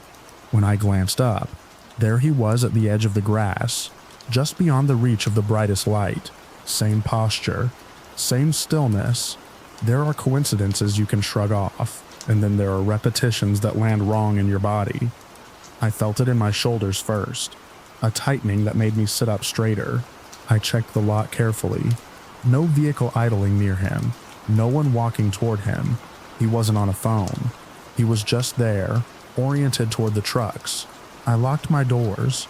I always do, but this time I checked them twice. I told myself it was just a man who travels like I do, hopping from stop to stop. Maybe he'd taken a bus. Maybe someone had dropped him off. The highways are full of people moving in strange patterns. Still, when I pulled out, I watched the side mirror longer than I needed to. He didn't wave, didn't step forward. He let the distance swallow him.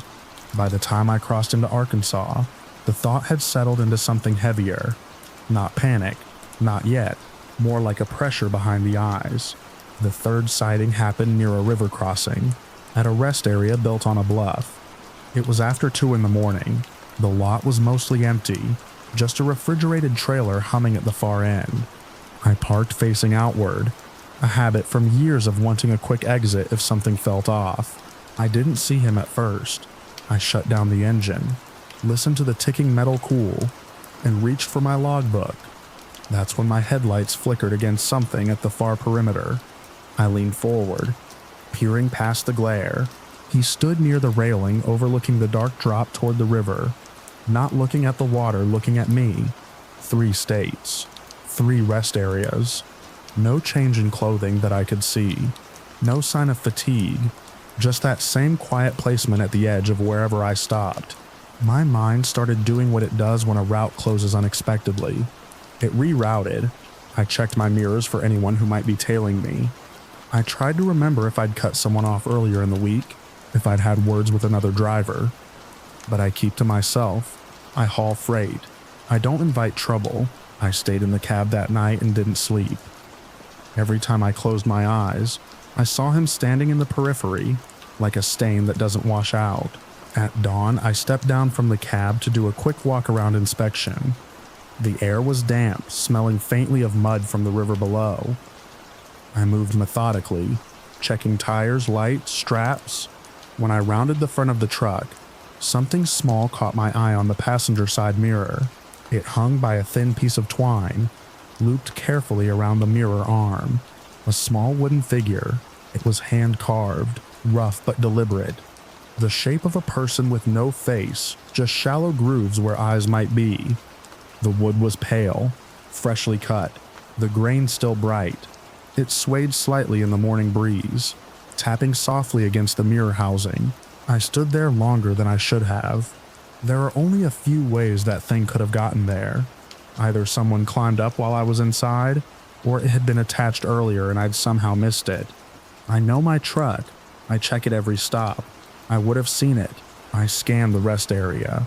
A couple in a sedan were loading bags into their trunk. The refrigerated trailer was gone. No sign of the man. I didn't touch the carving at first. I just stared at it, trying to decide if it was a prank. Drivers play dumb jokes sometimes. Zip ties on bumpers. Fake parking tickets. But this didn't feel like that. It felt intentional. Placed for me. I slipped a glove on and lifted the figure by its string. It was light, warm from the rising sun. The grooves where the eyes should be were deeper than I'd thought, carved with enough force to splinter the edges. I looked around again, half expecting to see him standing at the edge of the lot, watching my reaction. There was nothing but the highway beyond the trees. I cut the twine with my pocket knife and set the carving on the concrete barrier near the bluff. For a second, I considered throwing it into the river. Instead, I left it upright, facing the parking lot, and climbed back into my cab. As I merged onto the interstate, my normal route would have taken me straight through Memphis and onward along a corridor I'd driven dozens of times. I've always been steady about my routes. Dispatch assigns them, I run them. Deviating costs time and money. But the image of that figure on my mirror kept replaying in my mind, tied to the memory of him at 3 separate rest areas. Repetition like that doesn't happen by accident. I took the next exit. It was a smaller state highway that ran south, cutting through stretches of farmland and pine forest. Not my assigned path. I told myself it was road construction I wanted to avoid. Traffic. Anything reasonable. The truth was simpler. I didn't want to be predictable. The smaller road felt different immediately. Fewer lights. Longer gaps between towns. My headlights carved a narrow tunnel through the dark. Every set of oncoming beams made my chest tighten. Just a little. I skipped the next rest area entirely. When I needed fuel, I chose a truck stop attached to a busy travel plaza instead of a standalone pull-off. I parked under bright canopy lights and kept the engine running while I paid at the pump. I scanned every face that moved past my windshield. He wasn't there. Hours passed.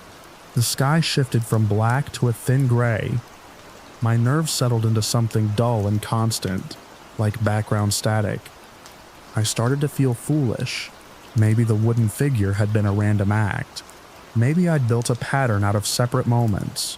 Then, late that night, I saw a familiar outline in my side mirror. I was rolling through a long stretch of 2-lane highway bordered by trees. No streetlights, just my rig and the hum of tires. A pair of headlights had been behind me for several miles, keeping steady distance. That's not unusual. What made my skin prickle was the shape I caught in the mirror when the road curved. A figure standing on the shoulder ahead, not moving, not signaling, just positioned a few feet from the white line as if waiting for something to pass. I didn't slow down. I didn't change lanes. I kept my speed steady and fixed my eyes forward. As I approached, the headlights behind me dipped slightly, illuminating the shoulder more clearly. It was him. Same dark jacket, same stillness. Close enough this time that I could see his face should have been. but there was only shadow. My truck thundered past, wind buffeting the shoulder. For a split second, I thought he might step forward. He didn't. In the mirror, I saw him turn his head, following the trailer as it moved away. The car behind me swerved slightly to give him space, and then continued on. I drove another 10 miles before my hands started shaking. This was no longer coincidence. This was pursuit, or something close enough that the difference didn't matter. He had no vehicle near him, no reason to be standing on a rural shoulder in the middle of the night, and yet he had placed himself directly in my path again. I took the next turnoff without signaling, a narrow county road that dipped into thicker forest. The asphalt was rough, unlit, branches leaned overhead. My GPS protested, recalculating in a calm voice that felt disconnected from the reality of the dark pressing in around me. I drove until I found a small municipal lot near what looked like a closed ranger station. I pulled in, cut the engine, and killed the lights. Silence dropped hard. No traffic. No insects. Loud enough to matter. Just the ticking of cooling metal. And my own breathing. I waited. Every minute felt stretched thin. I watched the entrance to the lot through the windshield. Nothing moved beyond the tree line. No approaching headlights. No footsteps. Just the shape of the road disappearing into black. I don't know how long I sat there before the certainty settled in. He had followed the main highway. He hadn't expected me to break pattern. I stayed parked until the first hint of dawn grayed the sky. When birds began to stir in the trees, I started the engine and eased back toward the interstate, choosing a different access point miles away from where I'd turned off. I finished my delivery 2 days late and told dispatch I'd hit unexpected detours. That part was true. Since then, I've changed the way I run my routes. I vary my stops. I avoid the same rest areas twice in a row. I keep my mirrors angled a little wider. I haven't seen him again, not clearly, but sometimes when I pull into a remote lot after midnight, I scan the tree line before I shut down the engine. I look for that upright shape at the edge of the light. I check my mirrors for anything tied where it doesn't belong, and every so often when the wind nudges the side mirror just right, I think of that small wooden figure standing on the concrete barrier above the river, facing the empty parking lot, waiting in my rear view,